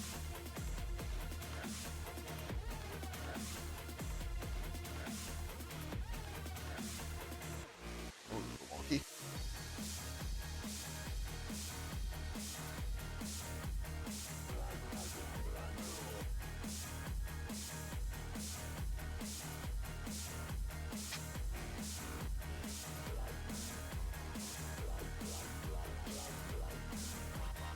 the only show I really watched all the way through was.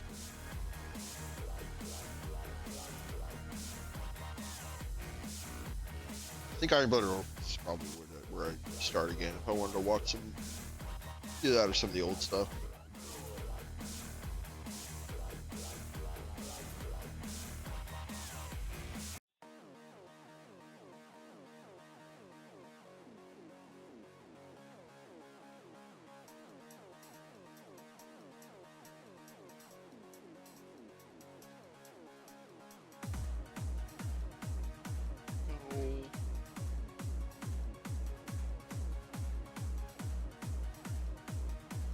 I suppose I didn't actually. It's not like he's gonna be holding this thing when I'm posing him right now. So these decals I could have done later, but nice to have them all done.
Okay, last one.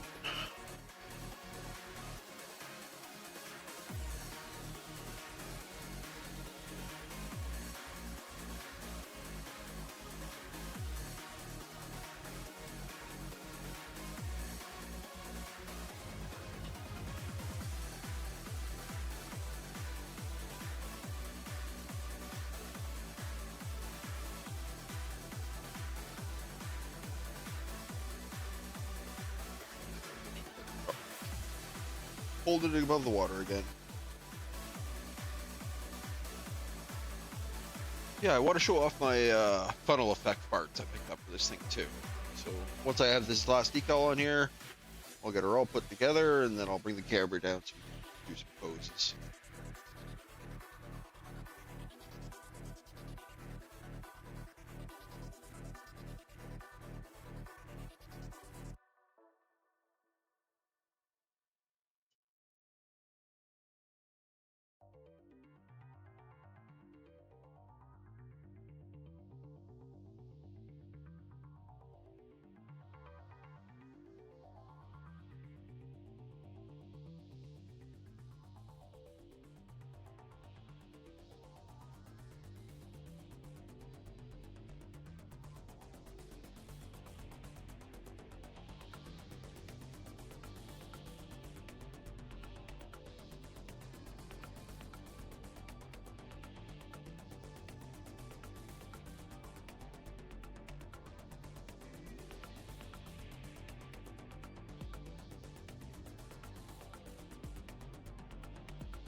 close enough.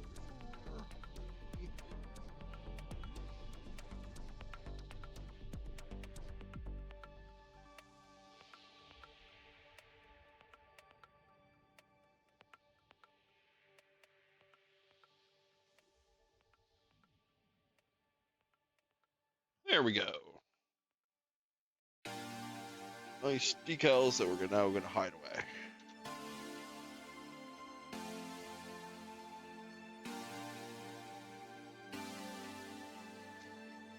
Cool, cool, cool. Give me 1 second here. I'll bring my camera down. Get some nice shots of this guy.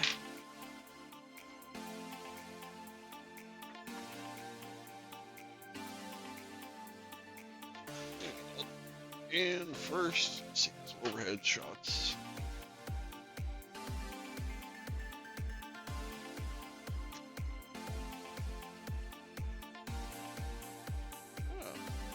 Turned out pretty goddamn. Oh, come on. Oh, it's because of the. I see. The backpack stopped me from rotating. Now.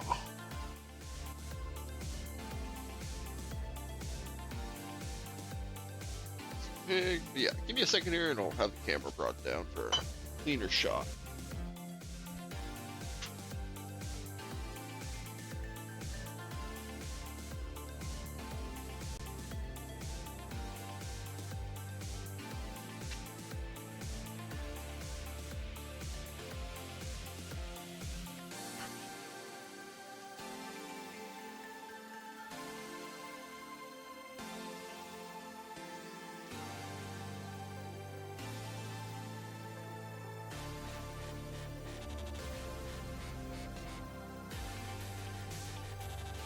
And even with this, it's still big.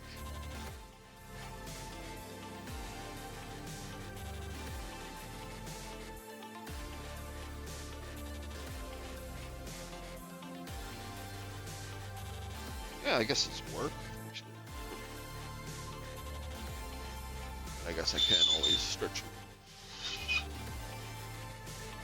back a bit, which I probably will have to, honestly. Yeah, let me switch it back.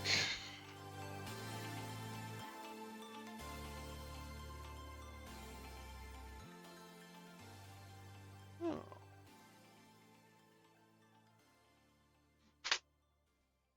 Oh. Solder in here. So. Let's get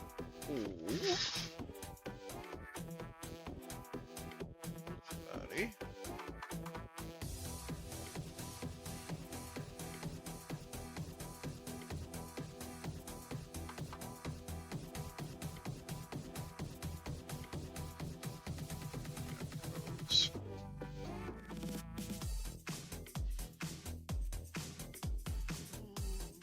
Yeah, let's go with an open hand.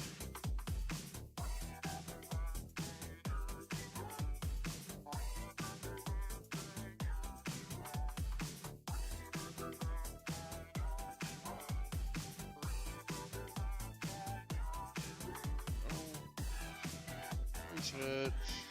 Disarm board.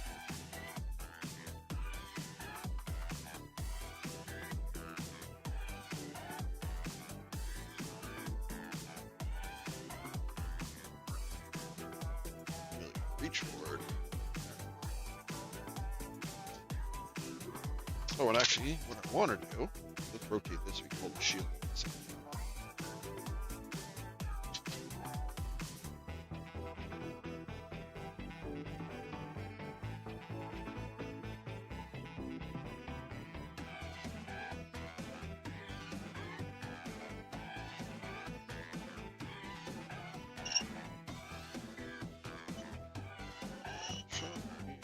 Nice.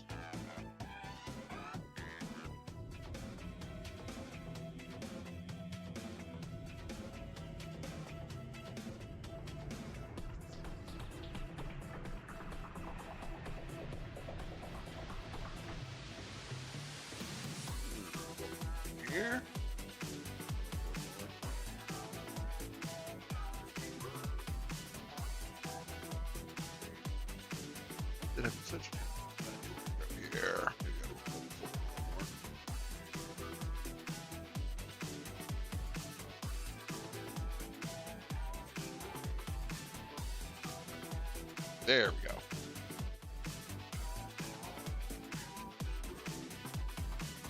That there. Attach the shield.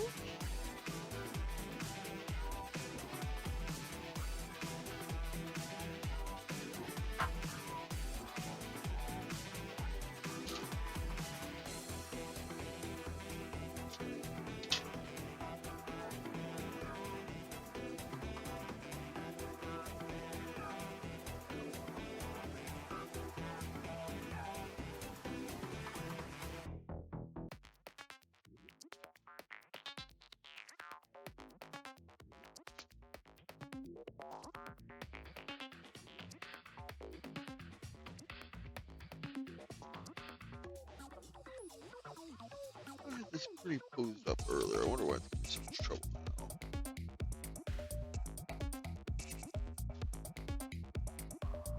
There we go.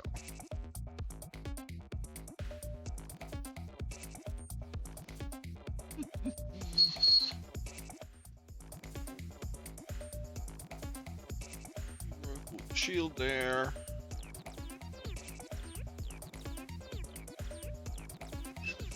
Let's try funnel shooting poses. Ladies and gentlemen.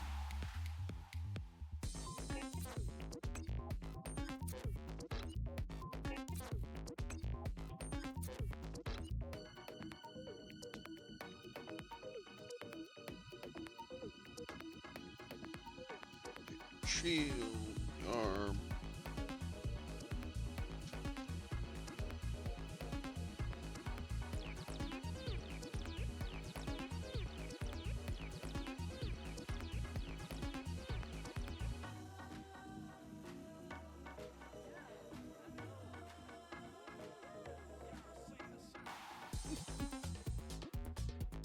Pretty good.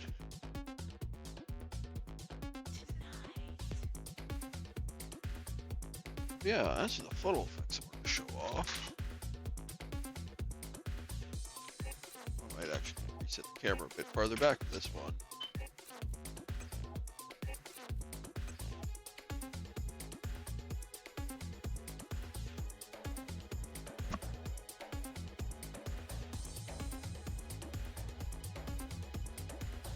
Open up.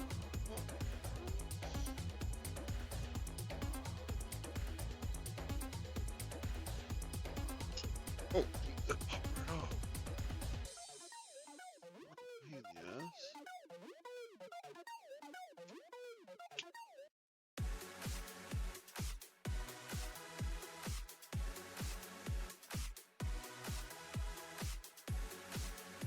Wow, that's a great start.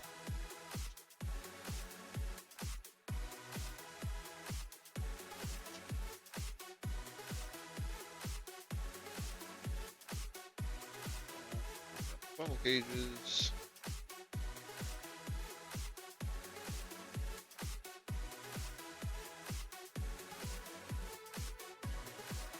Let's have a weak point. Yeah.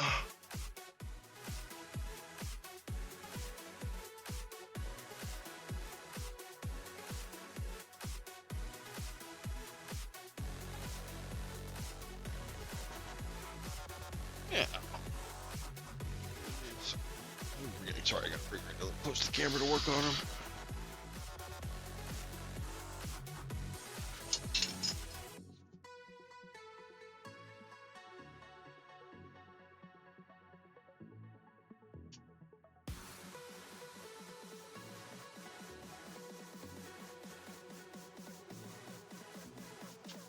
There it is.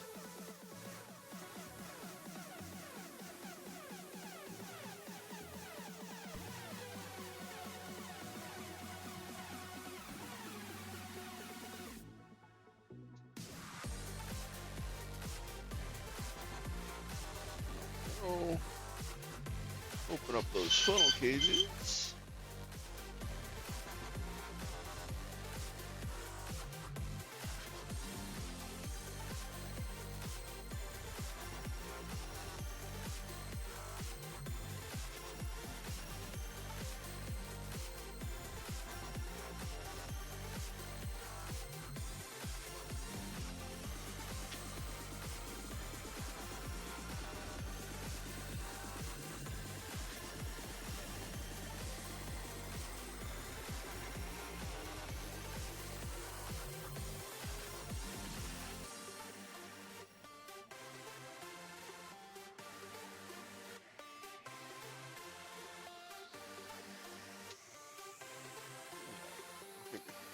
this a little more comfortably.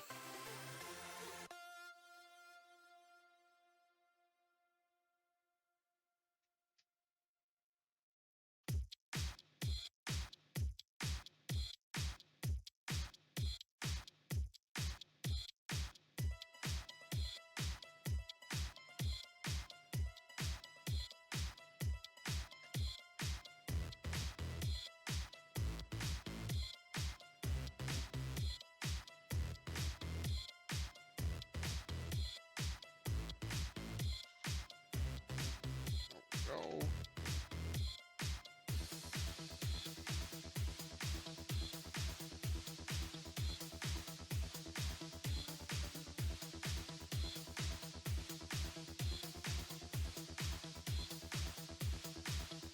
Cool. I am, but I have to wait till the weather's more familiar.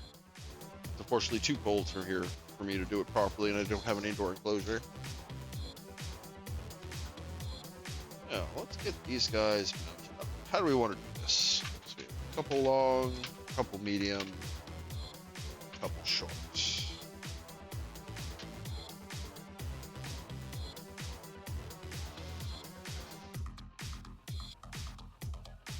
Yeah, unfortunately, I don't really have that option.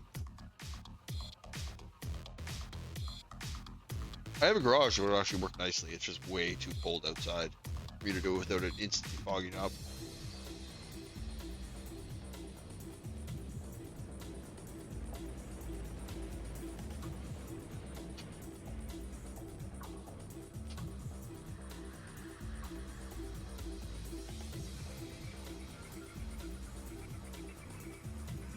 I also want to get a bit more practice in top coating other things, some cheaper models before I start doing this guy.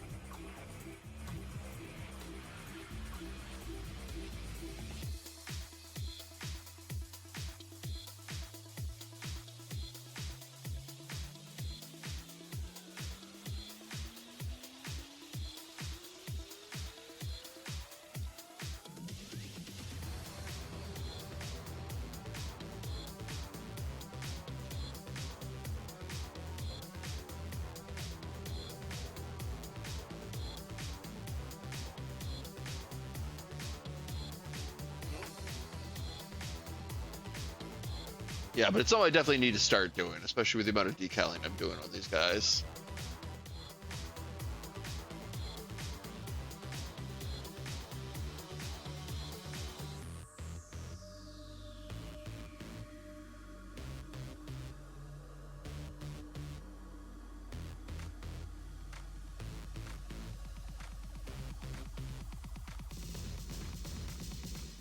Go. I think I have to angle the camera up a little higher.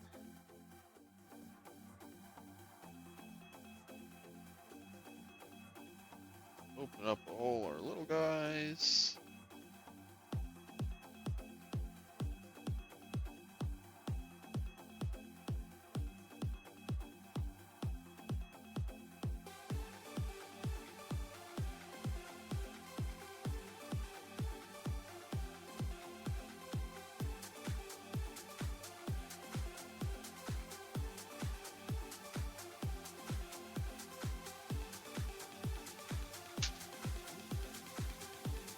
Run away.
Go. So let's see if I can get you a good camera angle for this.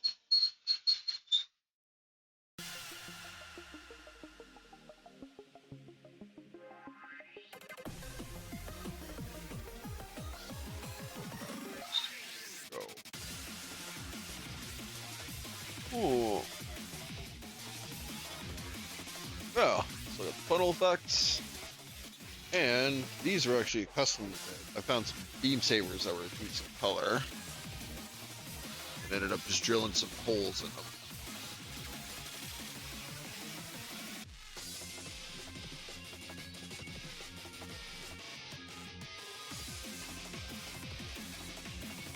Being firing effects.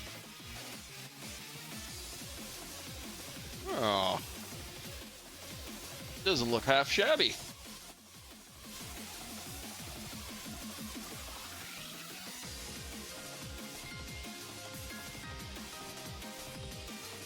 Yeah, I'm pretty happy with this overall. I think I did a pretty okay job.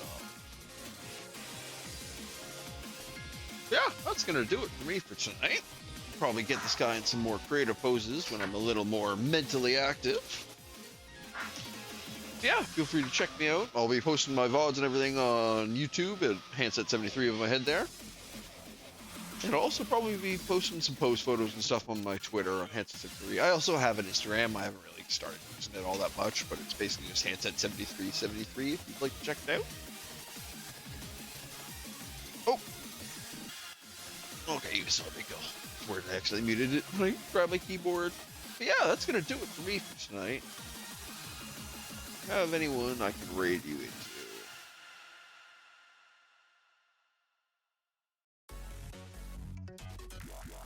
Let's take up Piku Street.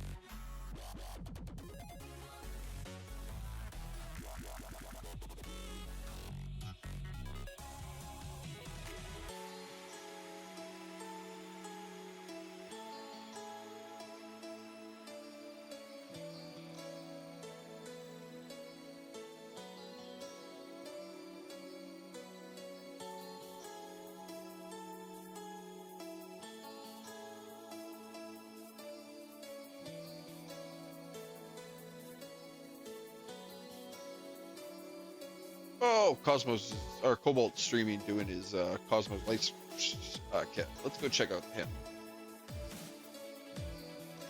Yeah, that's nice and easy.